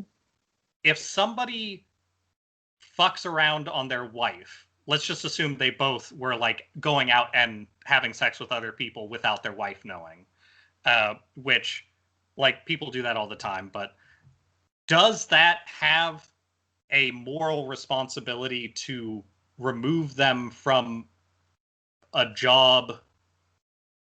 Like, I honestly, it feels like one of those things that's I I don't have any strong opinions, pro or negative, about Rooster Teeth as a company. So it honestly doesn't matter to me if they're like getting rid of people because it looks bad to them or getting rid of people because of some like moral obligation. Yeah. But I honestly don't. I think if I were in the same position, like, and I saw this kind of response, I would be more inclined to like figure out a way to like separate them from the public part of what's happening. But I honestly don't know how I feel about like what that means about a person. Like if one of my friends cheated on their spouse, I think my reaction would be like, that was probably not a smart idea. But like other than feeling like the only person they hurt is the person they were with. Other than Yeah. that, like I don't know that I care.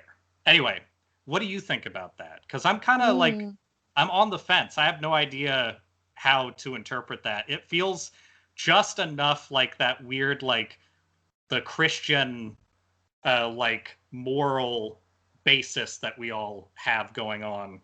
And as an atheist, I honestly despise like that idea, but I don't know if like people who have no like religious affiliation or people who I feel like a lot of people do have like a moral center that is not based on their own thoughts, but I don't know what that looks like really. I don't know. That is it's a very interesting situation. I mean, I think just knowing the kind of atmosphere that YouTube is, or I don't know, that kind of sphere, I wouldn't be surprised if they were probably just let go for like the optics of it all, and Right. it might have just been like easier for the company to not even really deal with it and just like cut him out of the situation. But as far as like whether or not an employer should be concerned about that, Yeah. I wouldn't think like um putting my fictional employer hat on. I don't think I would hire people based on whether or not they were like faithful to their partner. Obviously, Right. that's not what you care about. Does it probably speak? I don't know. I don't know. I don't even know that I can say that it speaks to like uh, a shortcoming of like your morals or anything, because I think anything can really happen to anybody, and people are not perfect, and shitty things happen, and people do shitty things without even really meaning to sometimes. So I don't know. I don't, it seems weird for the business to take a stance on it if they even really did, but No, I think I don't in think I would. reality, so apparently like 4 weeks before any of this happened, which is why I say like 6 weeks ago, uh, Mm. that's when like the initial stuff came out about it. But nobody cared then. It took a month before anybody cared. And it essentially that means it took like 3.5 weeks for 4chan to start talking about it. But uh, like the reason why they were let go, I think, is pretty clearly that it looks bad. Like they're not gonna keep people Right. I there if mean, they have that. yeah, like had their stuff not leaked, I guarantee Yeah. you they would probably still be there. And the other thing that happened, which was more interesting to me as like a response, is that a number of people that had worked with them in the past like couple of years but hadn't been like or currently aren't a part of like Rooster Teeth or like any of the companies they work for, they had like references to it saying like, not saying anything specific because I'm sure there's legal weirdness there, but basically just saying like in essence the like, oh, okay, yeah, I mean like this stuff boiling over, like that kind of feel behind it. So I have a feeling that, like a lot of the sort of not known about by the public moral issues that happen places, people did already know about this stuff. They just got to a point where they couldn't ignore it anymore, which is, that to me seems morally way more dubious than just like saying, look, we don't care. Like that would actually be, I would have more respect for that if people were just like, I don't know, it's their private business. I don't give a shit. Yeah, I think that's also the response that I would prefer from a company, is to be like, that's their own deal. I think the only, I don't know, I understand why they would do that. Like once all their stuff leaks and it becomes a Right. thing that you have to deal with, like that, I understand, and that's, I think, just unfortunate. But yeah. Anyway, not really a topic that's important for any reason. I just think it's interesting how we're. I feel like people blame this on cancel culture a lot, and cancel culture is blamed on the left wing. But I think the right wing and like company politics and all that kind of shit is usually the only thing that actually loses people jobs. Like, you don't see any of the horrible shit that people like Hillary Clinton did while they were like in public spaces coming back to bite them. You just see like things that were bad for money coming back at them. Like, Mm-hmm. and none of that stuff sticks except with weirdo militia people for modern times. But like, I honestly don't think that, I don't know. I don't think that moral outrage means anything in our culture other than like trying to get money resituated, which really blows because like people aren't talking about the Epstein stuff very much at all, and like that's an actual, if you want a moral dilemma, that's a moral dilemma. Yet people are like, I don't know, we have the person who was helping, let's not say anything else about it, bye. Like Yeah. Oh God. um I don't know, this person was front and center in all the pictures of Chelsea Clinton's wedding, but like, you know, it doesn't seem to mean anything. Let's not talk about it. Pictured multiple times with the current president. Yeah, A good friend of the current president. Not a big deal. You know, it's fine. a good friend of like Good. tertiary royalty and Britain. A good friend of like lots of people who are high up and have some power, but I guess that doesn't matter because the moral Uh, implications of that don't. That's not a thing. I try for my own sanity to not put my conspiracy theorist hat Yeah, on, but you can't not. that was just so funny and bald faced because it's like, oh yeah, the security. There were two security guards or so, and they just kind of like, I don't know, I wasn't there at the moment. Oh, all our cameras are broken. Oh, that's kind of weird. I wonder how that Weird. happened. Oh, this guy died in a way that is like, he leaned forward and Really all hard. of his He shit broke his broke. own Yeah, he broke his own neck bones because he just interesting. leaned. Seems normal. He told his legal team, "I'll see you tomorrow." He had been making plans for like the couple of weeks following for stuff he was doing. Every single piece of the like, oh yeah, I'm gonna commit suicide. None of that was there, and that the fucking person that gets hired to look at his autopsy stuff for a second opinion is the guy who like he was like involved in the OJ Simpson case and all this other stuff. It's just like, I don't even know, like, how are we even supposed to like take any of this seriously? But then they just stopped recording. If I were reading it, if this was a Twilight script and I was reading Yeah. it, I would be like, this is way too on the nose. Tone it down. You gotta make it at least somewhat like deniable. You can't just make it like rich people thought that he should be dead, so he disappeared. Like, that's not. And we just all forgot about it and moved on with our lives.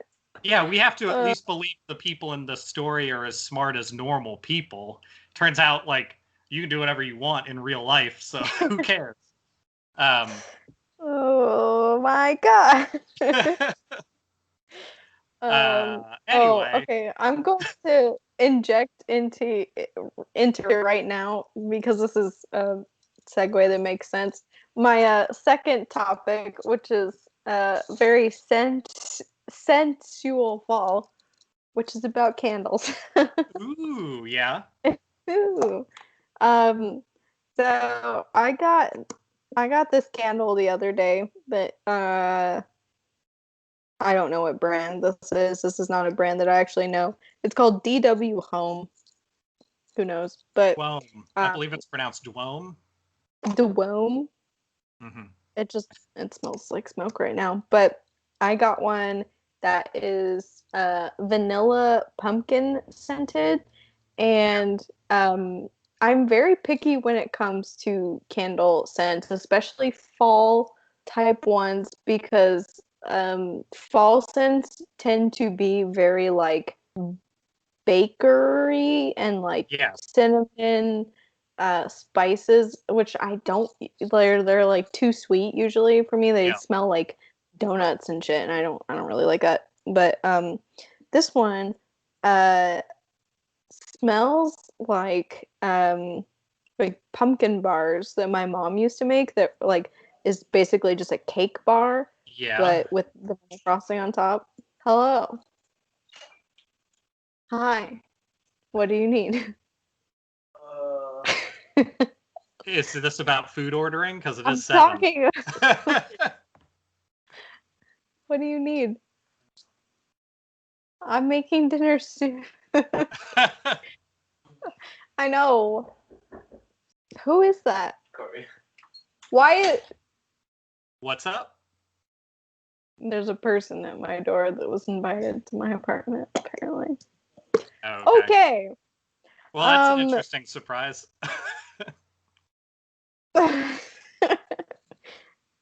I'm going to stay in here for the rest of the evening. Okay. Anyway, I found this candle that smelled like my mom's like pumpkin cake bars that she used to make, and it's really good. But I was going to ask you what your preferences are as far as like candle scents, specifically fall or winter scents, and like what do you enjoy? So, I feel like I have a really basic base for a lot of this stuff, which is I like the smell of woods. So, like, if I have a choice between a candle and a bunch of like raw cut wood, that's just like, if you can get like pine or cedar or something, I would rather just have the wood and like enjoy that for like a season while it's still drying out. But at the same time, like, I have a weird proclivity towards, when it comes to deodorant, when it comes to soaps, when it comes to everything I can get, except for I use like that sort of natural. It's just soap. It's not anything special.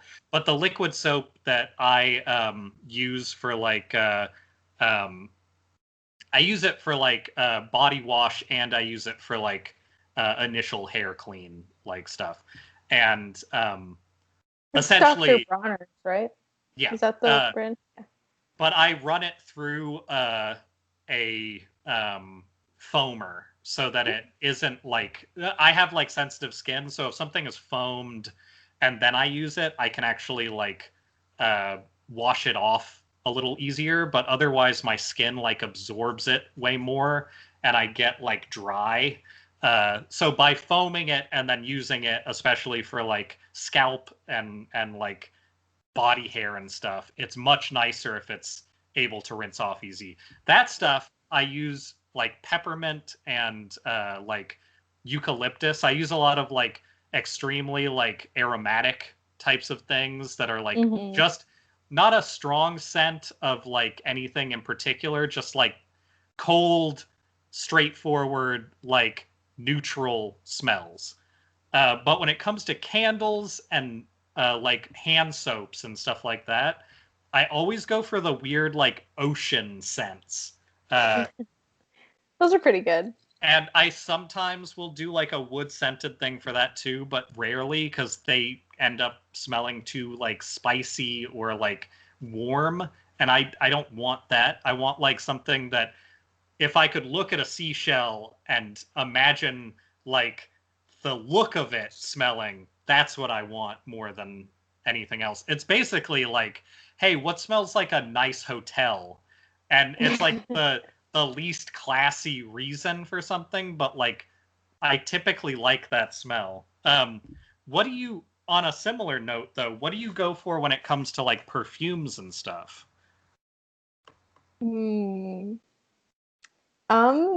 So I actually, I, good question. I historically have not really liked perfumes because I have not found one that I enjoy.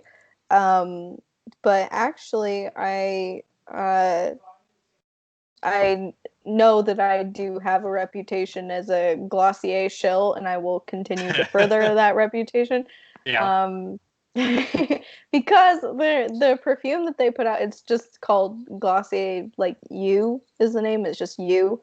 Okay. And it's a really difficult to describe scent. So actually, I'm just gonna look it up, see how they describe it. But it smells pretty unlike other perfumes that I've tried.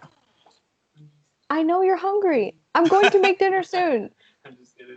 What are you doing? What am I doing? What? Oh, What is happening? you owed me money.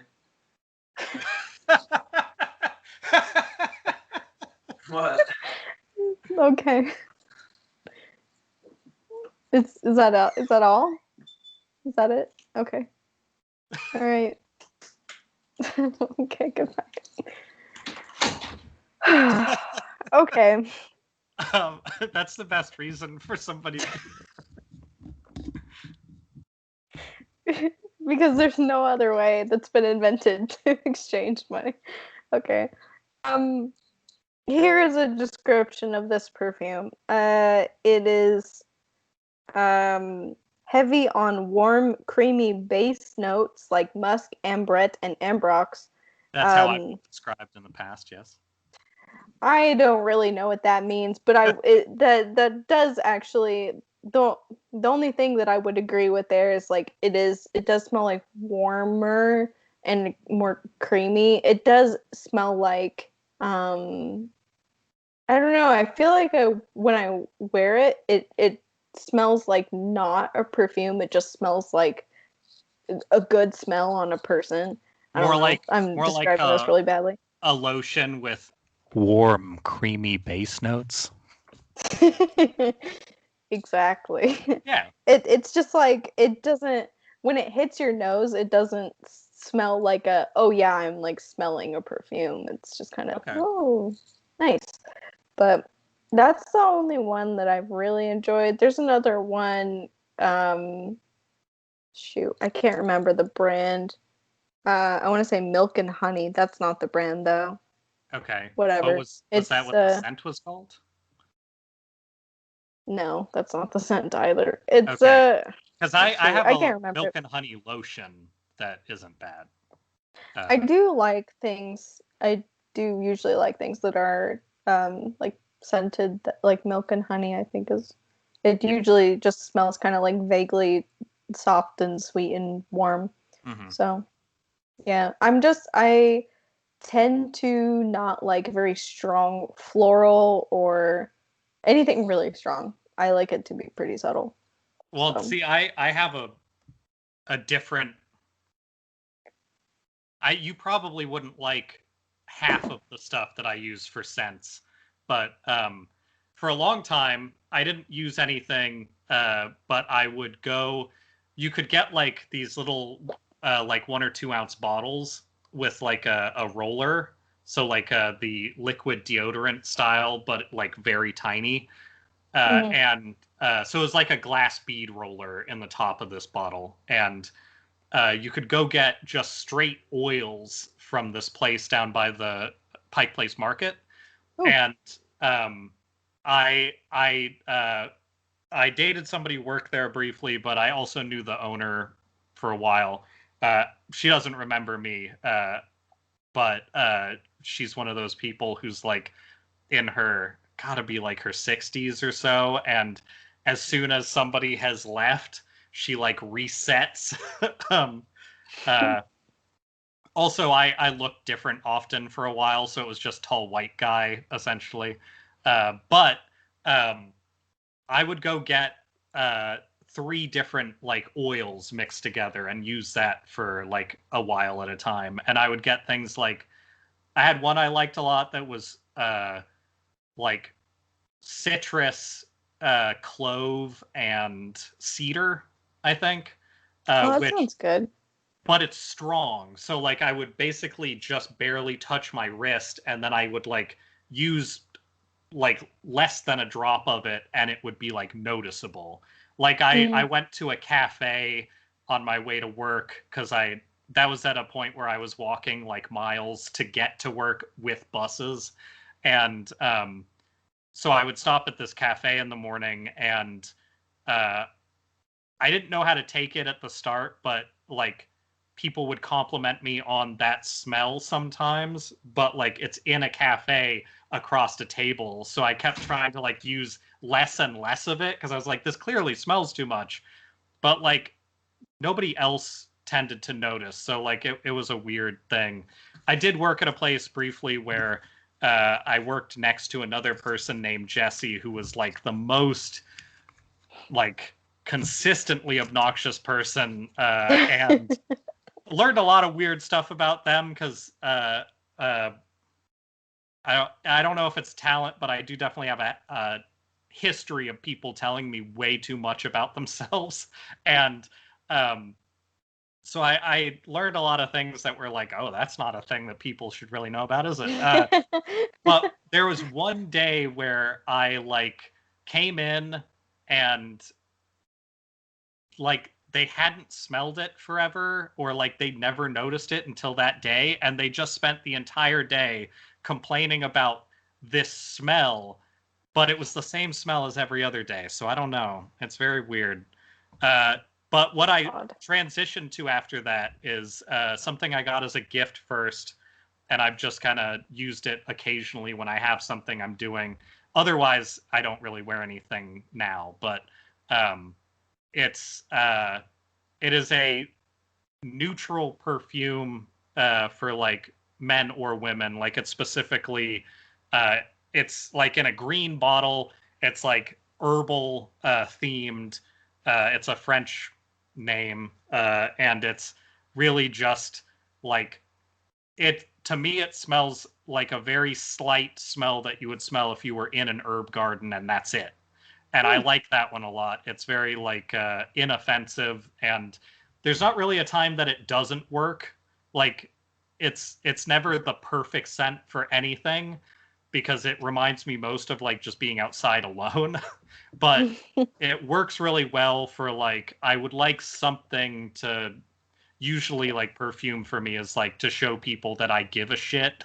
And that's the perfect middle ground of like, it does show that I'm wearing something that's pleasant and that I don't have terrible taste, but it's also nothing. Like it doesn't really detract or add to anything that much, which I like. Yeah, that's kind of what I look for in a scent. I don't want to walk next to someone and them think, oh yeah, this person's wearing something. Yeah. Yeah. I used to have a collection of cologne samples when I was in like middle school that some uncle gave me.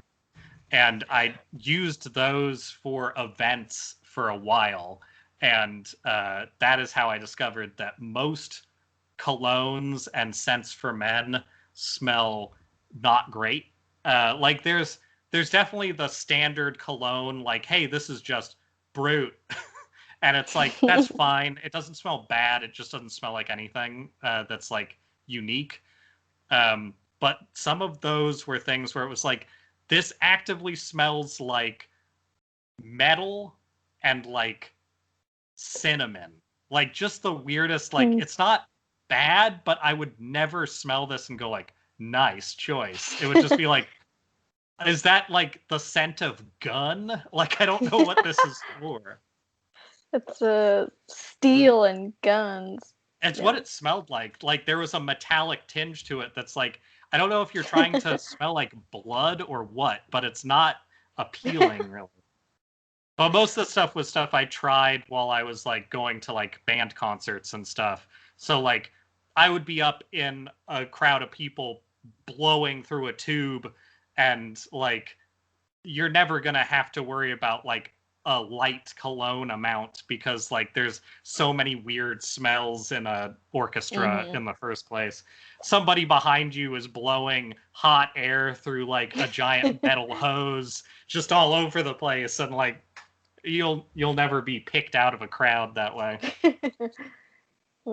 This is true. That's funny that you say that because I also received from someone a bunch of like I think Calvin Klein samples, and I still have some of them to this day, and I'll still break them out. Like I think I have I think it's called One Calvin Klein. I think that's I'm sure supposed that's to the be, name of one. Yeah, I think it's supposed to be like also there, like gender neutral. Anyone can wear this sort of smell good smell.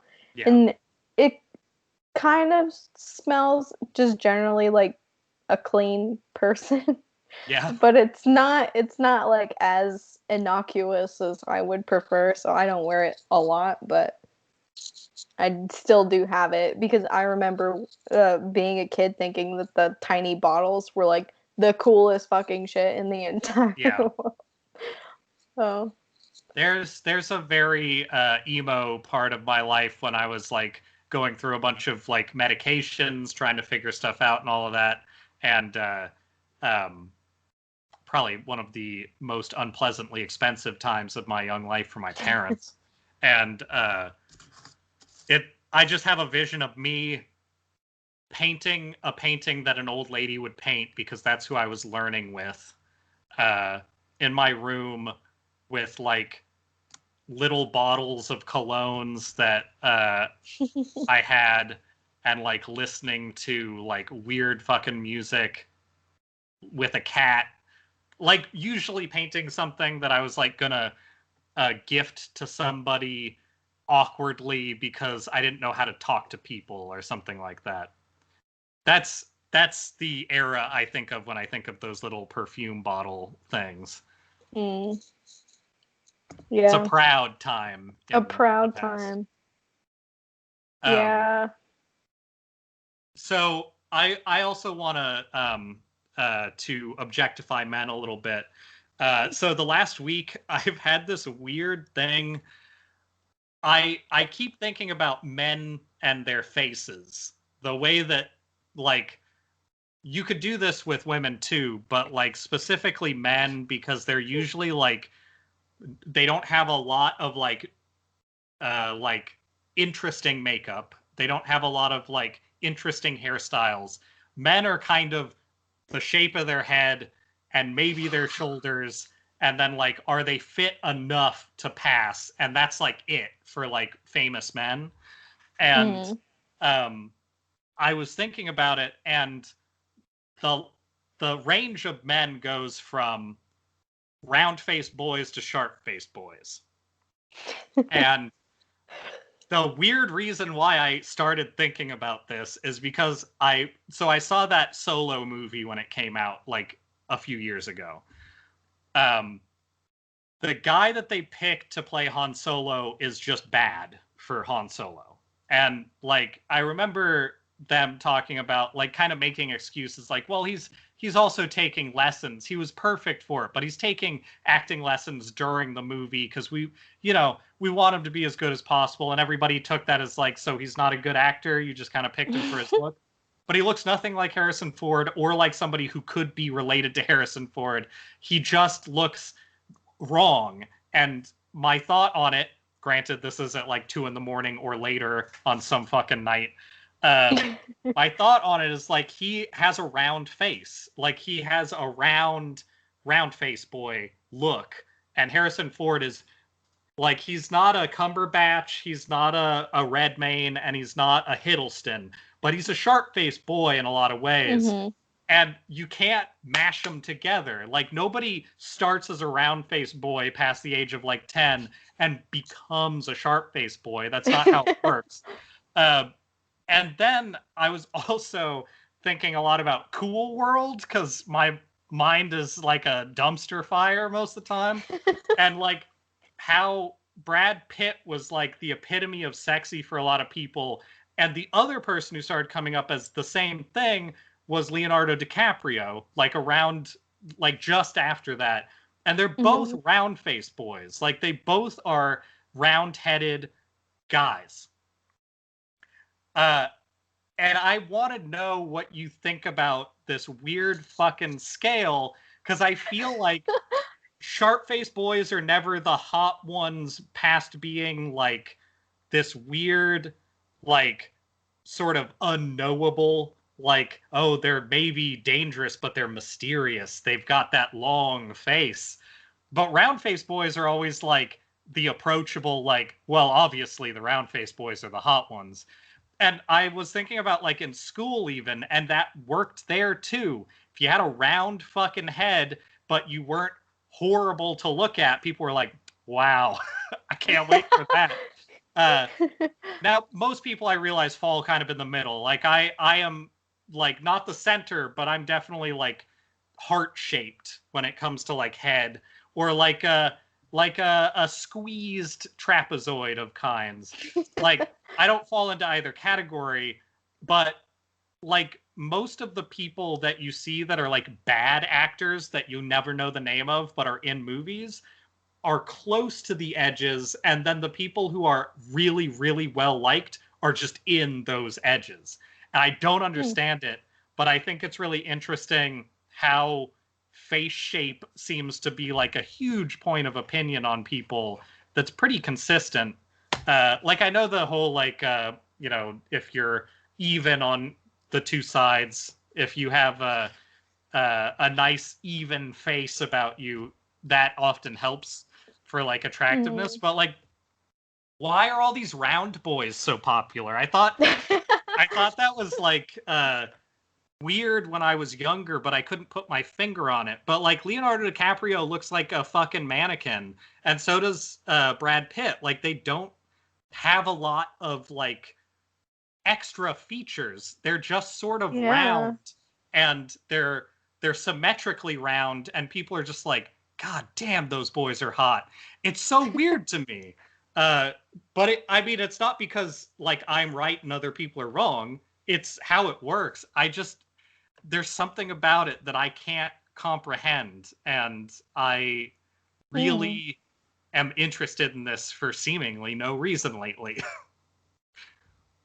I also have noticed kind of the dichotomy of round-faced boys and sharp-faced boys. Huh? And I think historically I have found myself on the side of aesthetically enjoying more sharp-faced people. And actually, it's funny that you say that Leonardo DiCaprio, you would consider him round, because I think actually he started off as a sharp-faced boy. Really? I had to look it up, but he looks pretty sharp-faced here. Much sharper faced than now, that's for sure. Brad, he's become a round-faced boy. He's a very round-faced boy now. And same with Brad Pitt. Like, Brad Pitt may have started rounder and become less, but still, it's very strange to me. Also, like, the amount of stuff you can do to, like, Woolly Willy kind of face like that, where you just like put facial hair on it and it works. Like I get why that works for like movies and stuff, because like Leonardo DiCaprio looking kind of like a mannequin, you could do whatever you want to his face and it'll work because there's not something he's trying to like change. Like for me, I always have beard stubble if I go short, because if I don't have shading, my face is like, it's like a cartoon character where all of the features are a little too low. Like I don't have enough chin to balance off how much I have up here. So like a lot of people have things like that that they adjust. A lot of like women use bangs and like hairstyles. A lot of men do too. My hairstyle is specifically very short on the sides and long on top because it unrounds some of my face that way. Because otherwise, it's literally like a heart when I have just like even hair, even everything, shaved beard, like fully shaved. It's just a heart shape. Like that's all it is in the front. And I don't like that look because that look is like very young. Like if I shave completely and have natural hair out, I still get carded and it's fine, but it's not great for like guys, like sexuality wise. Being very, very young is not a great like look. You want to look a little older. So I'm surprised because of that too, that these round face boys are so easy to like put into like fantasy positions too. Yeah. Well, like obviously there's a lot of people in the middle. It's this weird thing of like people who reach like fully iconic, like, oh, I can't get enough of them status are way towards They're the on edge. the fringes. Yeah, I totally agree. Actually, now I'm trying to think of like really popular like sex symbol kind of guys.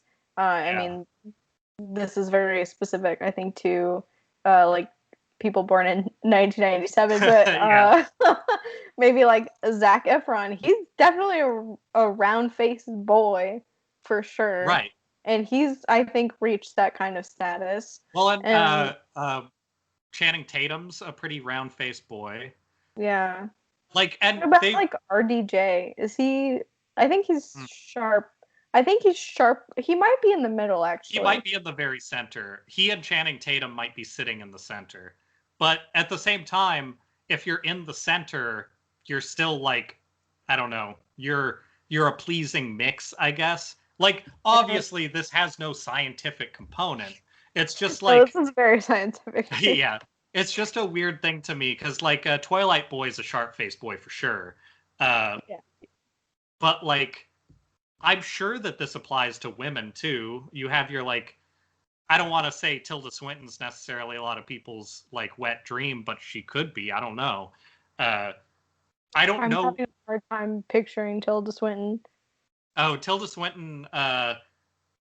You know what? Having a hard time picturing Tilda Swinton's not surprising. I was gonna say something like that, but I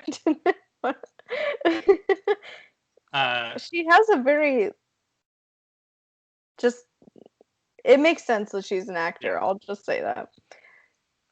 Like I get exaggerated features, but it is strange to me sometimes how it affects like our interest. Like people being cartoon characters is much more interesting to us than people being people, I guess.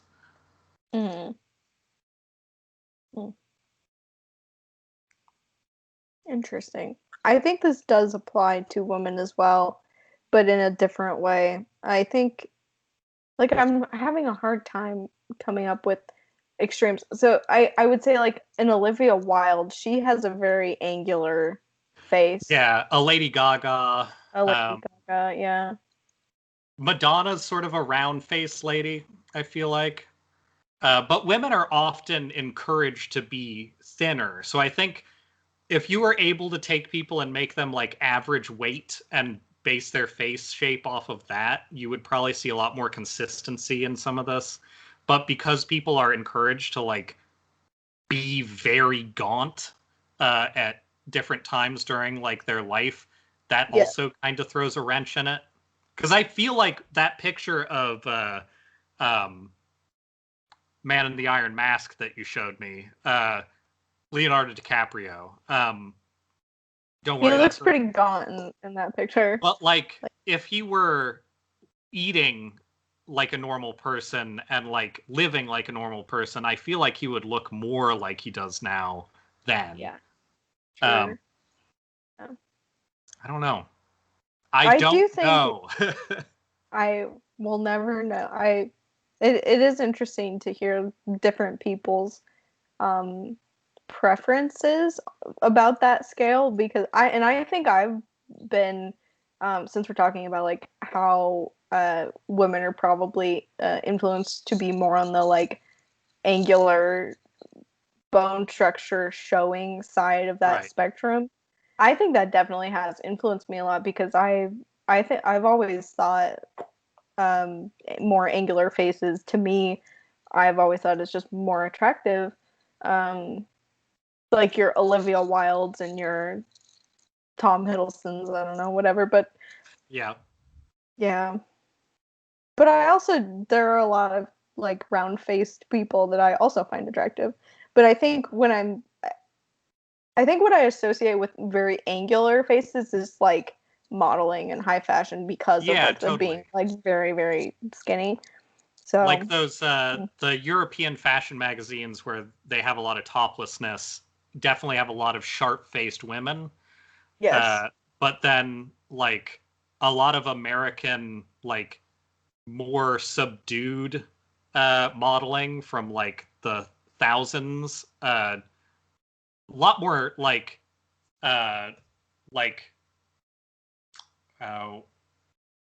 Christian, I guess, looking stuff. Yeah.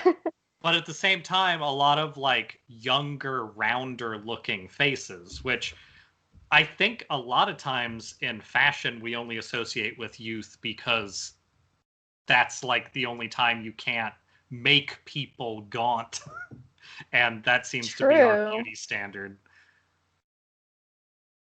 That would be pretty. Ooh, that's okay. Someone's gonna do that now. Someone's gonna make this into an art piece or installation, a fashion show of just really gaunt old people that look like on the edge of dying. Like someone's gonna make that. I would check it out. That seems interesting. I would definitely check it out. That would be interesting. Yeah. Women especially is weird. Like men, I can kind of see, though most men, I feel like when it comes down to attractive features, like everybody's different, but I feel like shoulders and chest are like way up the list on like what women look at. Like there's muscle and there's like head shape and all that kind of stuff. Like basically things that indicate that you take care of yourself a little. But ultimately, if you have like broad-ish shoulders and a chest that is not completely flat or concave, you can kind of get away with a lot of like stuff in terms of your look. Like I've gotten away with never having like not something of like a love handle situation, and I've done okay. Like my ability to deal with people in a romantic setting has kept me back, but my body hasn't. And I feel like for men, that becomes much easier, because if you can hold to those standards, which is basically like not living like a complete monster or having like a health issue that you can't take care of, then you're probably good. Like nobody's going to look at you like judgingly from the side and be like, too fat. Like it's usually like whatever.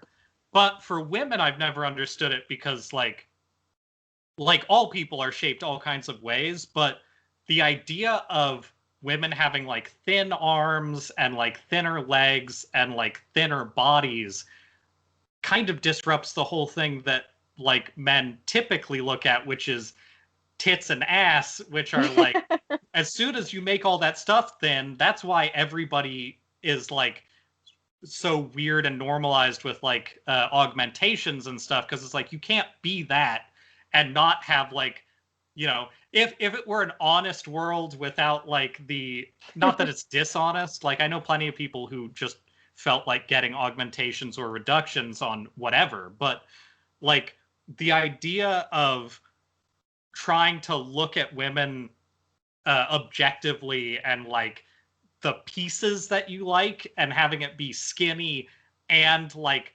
knockers, like we would be in a world that really appreciated banana tits if that were the case, because like that's what you would be getting. Like I don't know.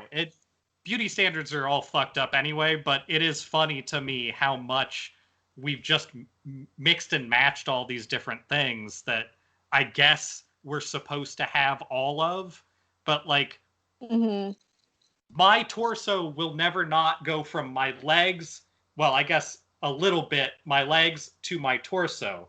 There's never not going to be a stomach there. I've lost a fuck ton of weight in the past, like been like way less weight than I have now, but the same height.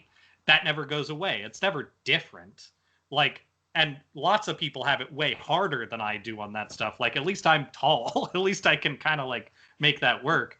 But like the amount of people who look at something like that and just know it'll never be different, like then having our beauty standards be like, well, you know, what if you just had the juiciest ass, but also like we could see all your ribs? Like, is that something we could do? Yeah, that's doable. Also have a lot of abs, like all the way up, if at all possible. We would like sweet juicy chest, no matter what gender, and then abs from the nipples down to whatever you got, and then like the juiciest ass possible. Like if you could just have all of that at once, that would be great. Oh yeah, have the juiciest ass possible, but you know, still keep a thigh gap in there, so everything's all, you know, skinny all the way down. But yeah, makes sense. That's doable. Anyway. I don't know why that's been on my mind so much lately. It's like the last thing that we're dealing with. It's just weird to me. We should revisit some of our sharp and round-faced peoples, but I think we're going to need to like look into it a little more. A lot of sharp-faced people in the Batman realm, I feel like. But I don't know. I feel like Supermans have historically been somewhat round face. Yeah, at least in the middle. Do you think so? Yeah. Yeah, I think they're at least in the middle. Who am I thinking of? The most recent one. Henry Cavill, The Witcher.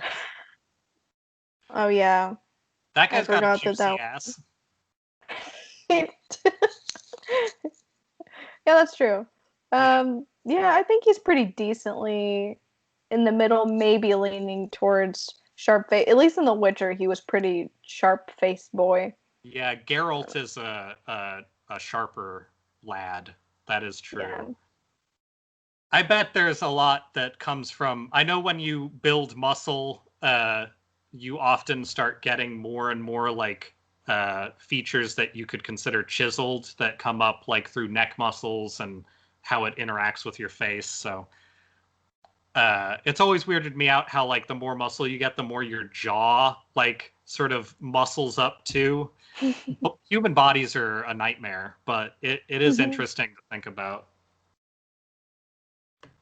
Then there's like the guy who, there's like 3 guys who played the Mountain in Game of Thrones, and they're all round-faced boys with ungodly amounts of muscle on them. So like obviously that's not always true, because like some of those guys may as well have had like sphere heads. So like it clearly depends, but you ever watch the Strongest Man competition stuff? No, that scares me. The roundest faced boys just pulling a semi truck with its like emergency brakes off. Like it's the weirdest. So apparently there is a point where it comes back around and it pops back into round face boy territory. My grandpa was one of those. He lost a lot of weight from cancer late in life, but that was the only time I ever saw him without a round face. And he was pretty muscly his whole life and round-faced. So maybe our spectrum is a circle. It goes all the way around back to round face boy. That's interesting. Did you see that photo or a video, I guess, of The Rock doing his like I'm endorsing Joe Biden yee thing? You mean when QAnon decided he'd been replaced by a clone or whatever? Yeah. Yeah. But did you see the video? No, I didn't watch the video. That man has the juiciest tits I've ever seen. Yeah, The Rock on a person. The Rock has like big E cups just banging out of his clothes. Yeah. It's ridiculous. It's just in this video, it just looks uncomfortable. Like this, I know it was planned, but just like the sweater is not practical, man. Yeah. It's constricting everything. It's ridiculous. Like, I don't even know. He has to be doing like some kind of steroid along with whatever he's doing, but like there's no way that like a human being should be like that. That's like when Arnold Schwarzenegger was doing Mr. Universe contests and he's like smoking weed and definitely doing like steroids, but also just like, what the fuck is this body that you're like... And he was like, before people got real weird with it, like that guy later, he was on the cover of a lot of stuff and he looked like he had 4 arms tied together on either side.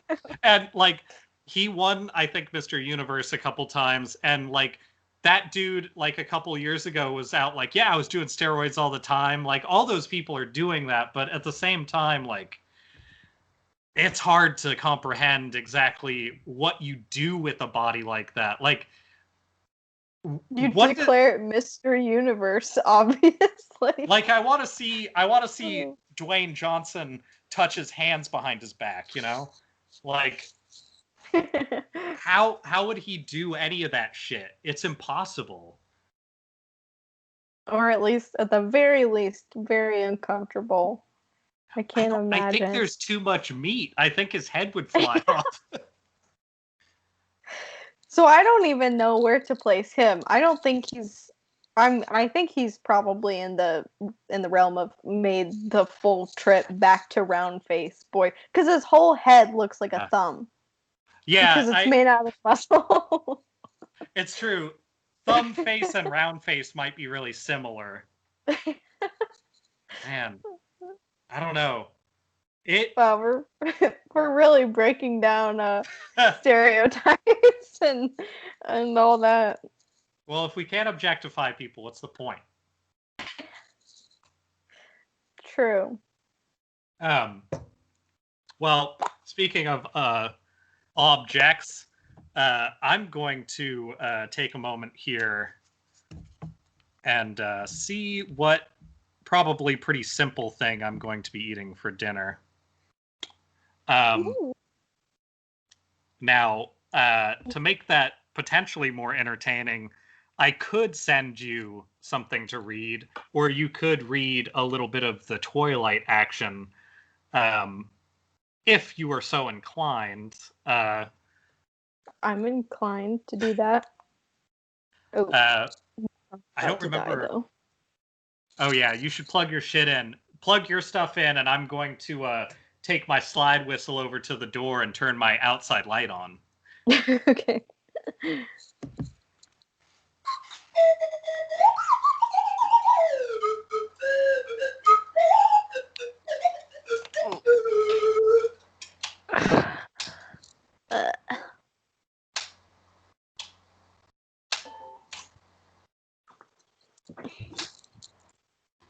Oh my goodness.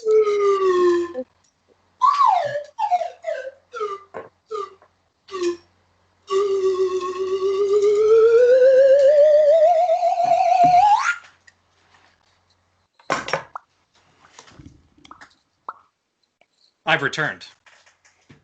Excellent. I have plugged my phone in. Good work. Thanks. Thank you. Thank you. So now we are to the point where our show is winding down. I will be ordering something and informing people of it. And Madison will be giving us a little taste of, I imagine, the Twilight script. Indeed. Okay, let me find it once again. Yes. Yes. I think I'm gonna go simple. I finally got the seafood I was looking for. There's a lot of perks to having a roommate who is all about food and like what we're gonna eat in the next hour when the hunger strikes again. It's not good. There's lots of things that are not good about it, but I have gotten a lot of cravings out of the way, so my need for mussels has been slightly satiated for the moment. That's good. That's good to have that need met.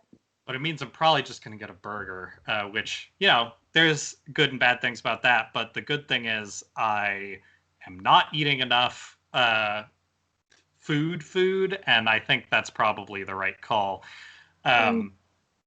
Earlier, I also, while we were talking, got an alert from Barack Obama that just said, "This is important." Oh. That is, man, email sucks. Email is the worst now. I get like 100 emails a day, and over half of them are from political parties telling me about all the things that I need to know about, and it's all garbage. Like once every week, I get an email that's like, "Hey, here's something important," and the rest of the time, it's all just like, "Hey, did you hear the stuff that he said about Kamala Harris?" Which, like, fuck off. Anyway, that's my opinion on stuff. I think they should not be allowed to email people. That's my opinion. I think email should be canceled. I think that campaigning as the incumbent and saying we will 800% match whatever you give us is a really easy way to just ignore campaign finance laws.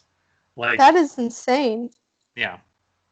It is really frustrating because it seems like an obvious, like, non-compliance with the way we have money set up. Yeah, But you know, doesn't seem like the Hatch Act or campaign finance laws, really important at all. He did just have a rally like at the White House this week. Yeah. Which isn't supposed to happen, but it's, Yep.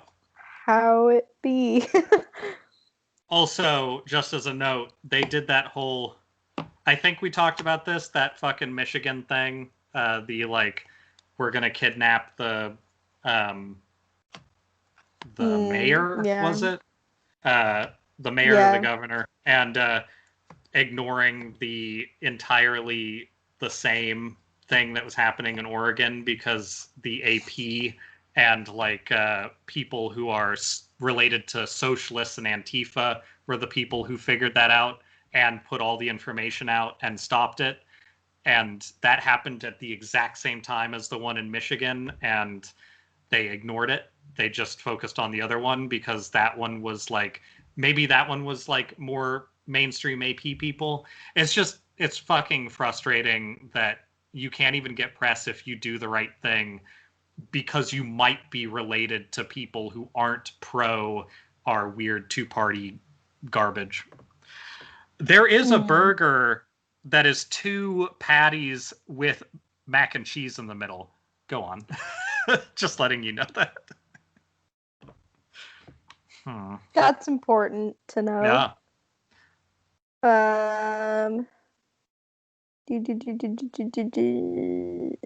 I'm trying to find our spot from last time.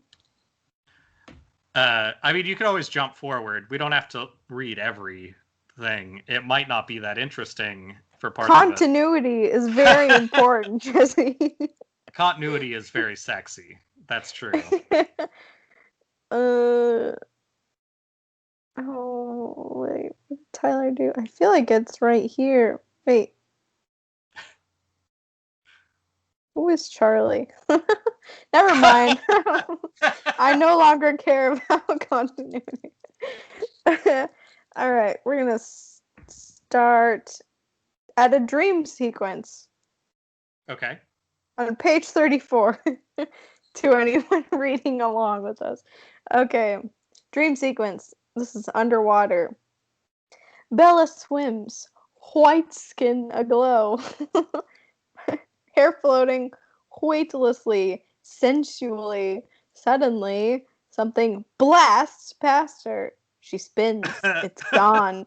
Sure. Something blasts behind her. She spins again to find herself face to face with Edward. Bella reaches for him, but he abruptly springs backwards, just out of reach. Smash to interior Bella's room on Bella at night. She bolts awake in that split second in the darkness. She sees Edward watching her. She snaps on the light. The room is empty. Was she dreaming? No, he's just a creep. Exterior of the high school parking lot during the day. Bella stands in the exact spot of the accident. Apparently there was an accident. Behind her on the lawn, several classes congregate, gathering for a field trip.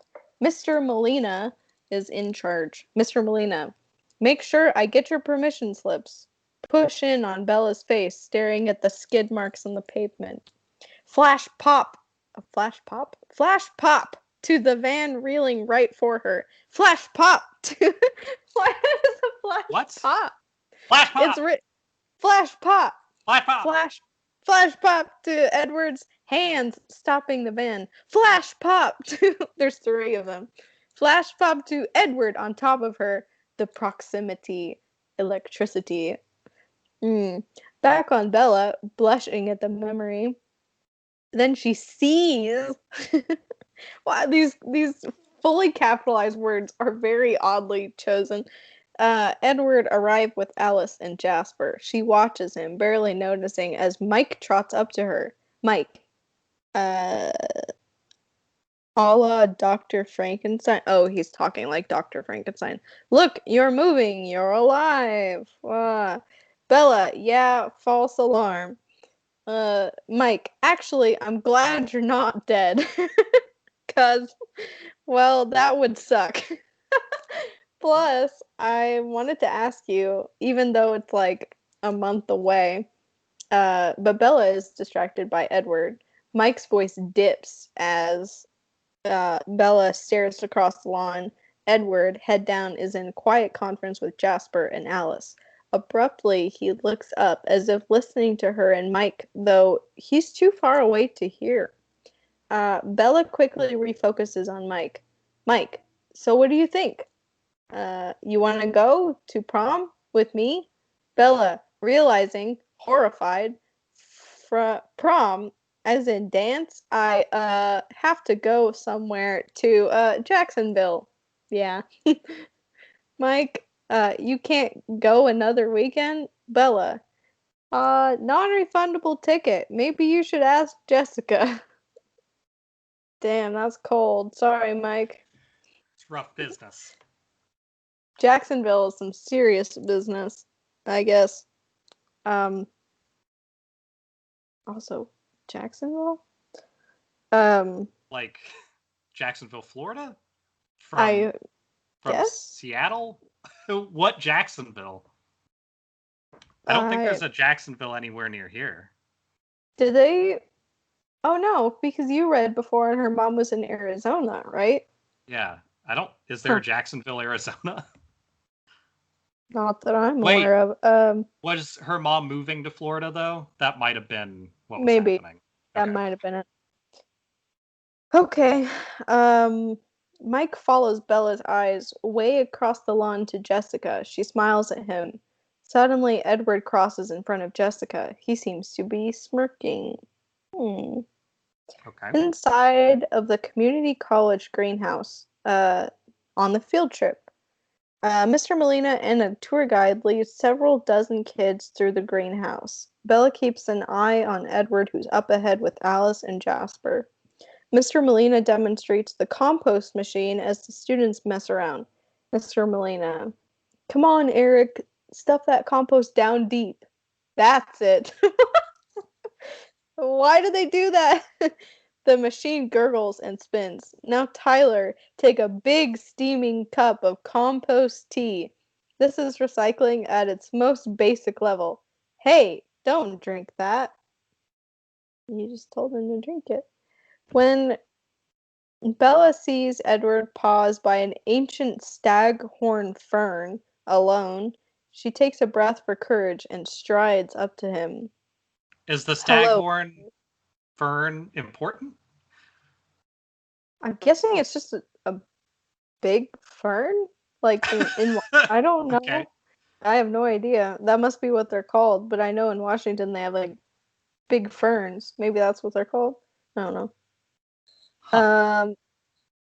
He glances up at her, merely nodding. We notice his fists clench and unclench. Bella looks at him, appalled by his rudeness. Really? No response. She turns, starts to walk away. What's in Jacksonville? Says Edward. She turns back to him. Bella, how did you know about that? You didn't answer my question. Bella, you haven't answered any of mine. You won't even say hello. Edward, hello. Really, it's really good. This without, like, it does make you appreciate some of the bad acting they were doing, because without, like, a soundtrack and scene direction and some acting, this is nonsense. Yeah. I guess props to them. I have a new Yeah, I appreciation. guess. Great job. Good job, everyone. Bella, and how did you stop that van? Edward, adrenaline rush, very common. Google it. He's mansplaining adrenaline rushes to Bella. Okay. Bella, not buying it. Floridians, that's what's in Jacksonville. She turns to storm off, but she stumbles over the irrigation hose. Edward steadies her, catching her scent. Still so powerful, he clenches his jaw. Edward, it helps if you actually watch where you put your feet. Insulted, she keeps moving. He keeps pace, serious now. Edward, I know I've been rude, but it's for the best. She just looks at him like he's crazy. He walks away as Jessica suddenly rushes up. Jessica, guess who just asked me to prom? Bella smiles. It's Mike. Jessica, I totally thought Mike was going to ask you, Bella. Is it gonna be weird? No way. Zero weirdness. You guys are great together. Jessica, I know, right? Well, giddy, Jessica rushes to catch up with Angela.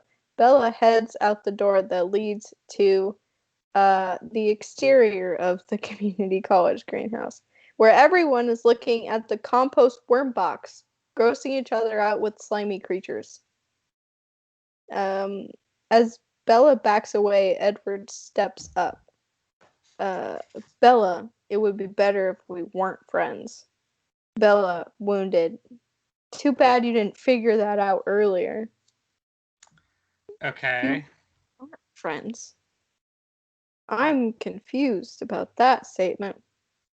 Bella, you could have let the van crush me and save yourself all this regret. Oh my god. Edward, snapping, angry. You think I regret saving you? Bella, I know you do. Edward, furious. You don't know anything.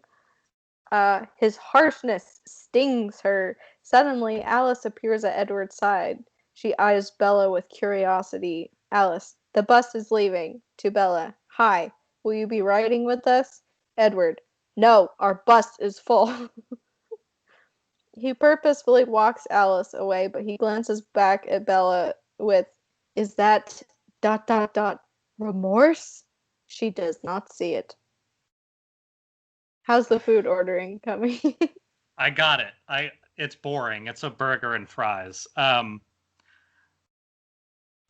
This movie is stupid. Yeah. Yeah.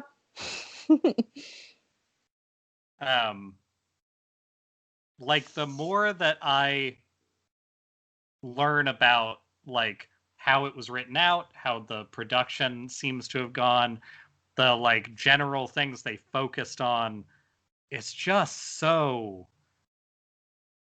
I don't know. That it makes sense, like, but I think looking into anything closer in like media like this, you immediately start to lose respect for like what they were doing to a certain degree, which is Yeah. perfect.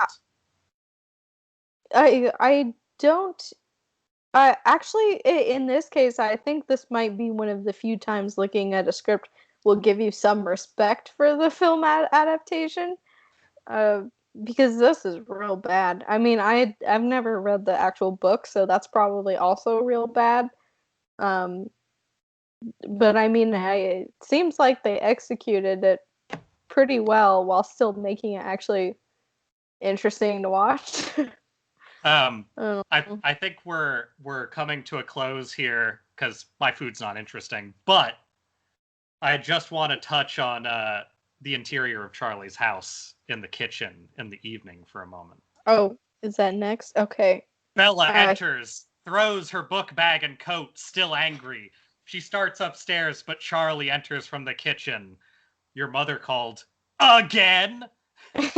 Your fault for telling her about the accident. She always did know how to worry. He has a hint of sadness. But she's changed too. She seems happy. Bill sounds all right. He is. She continues upstairs, glancing at her parents' wedding photo. Off Bella's face, we match cut. It sucks. this is a dumb I don't movie. like it. Yeah. Anyway, we are on page 39. So let me write that down for ease of use. I'm gonna screenshot it as well so I know. Good idea. So we can keep a sense of continuity for next time because that's very important. Before today started, I will say I have a list of readings that I'm looking at, but today was more about dumb shit, and I feel like the readings were less necessary. But I'm trying to figure out how we're going to handle Halloween because I definitely want to make that impactful.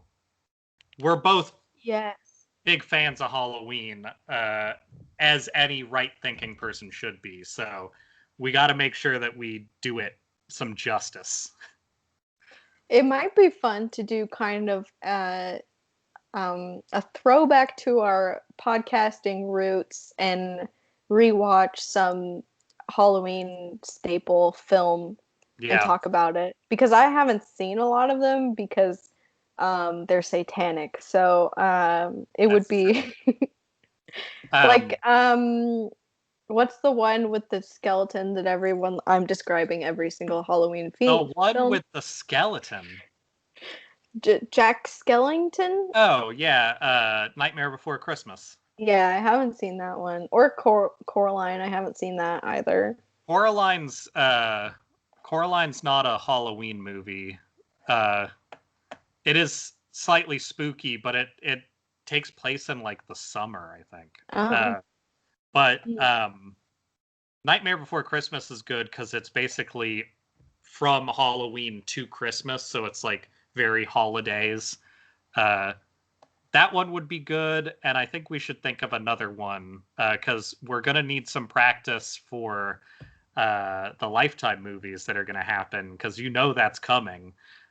Just because of COVID doesn't mean we're not gonna have that stuff show up again. Will we have the final installment of the Christmas Prince series, The Halloween Prince? God, those movies are awful, and we're gonna have to see any Prince movies that come out, guaranteed.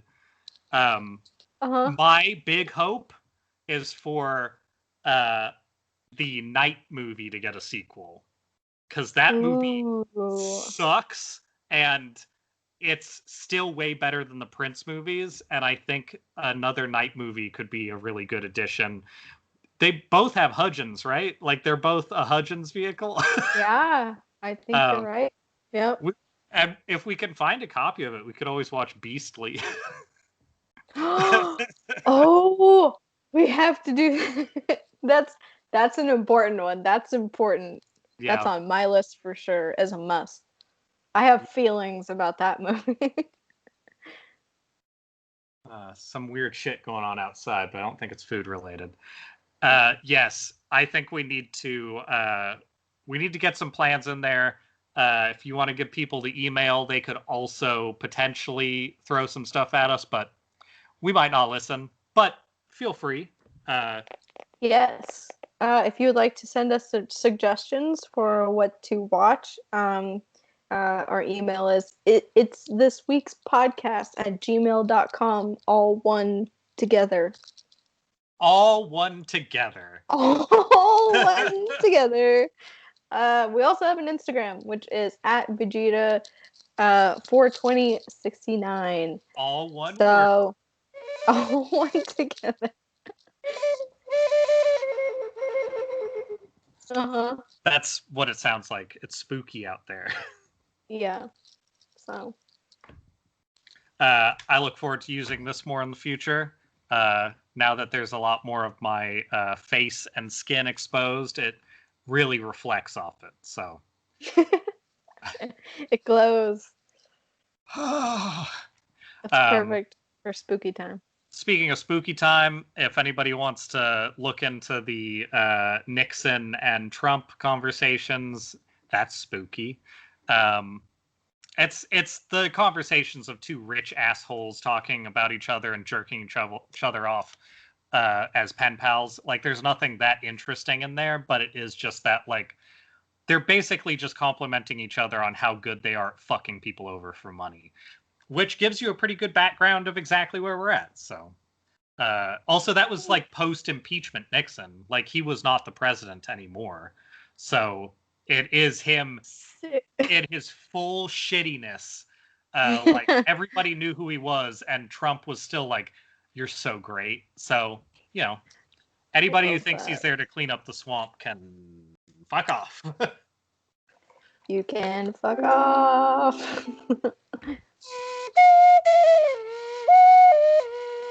Fuck off.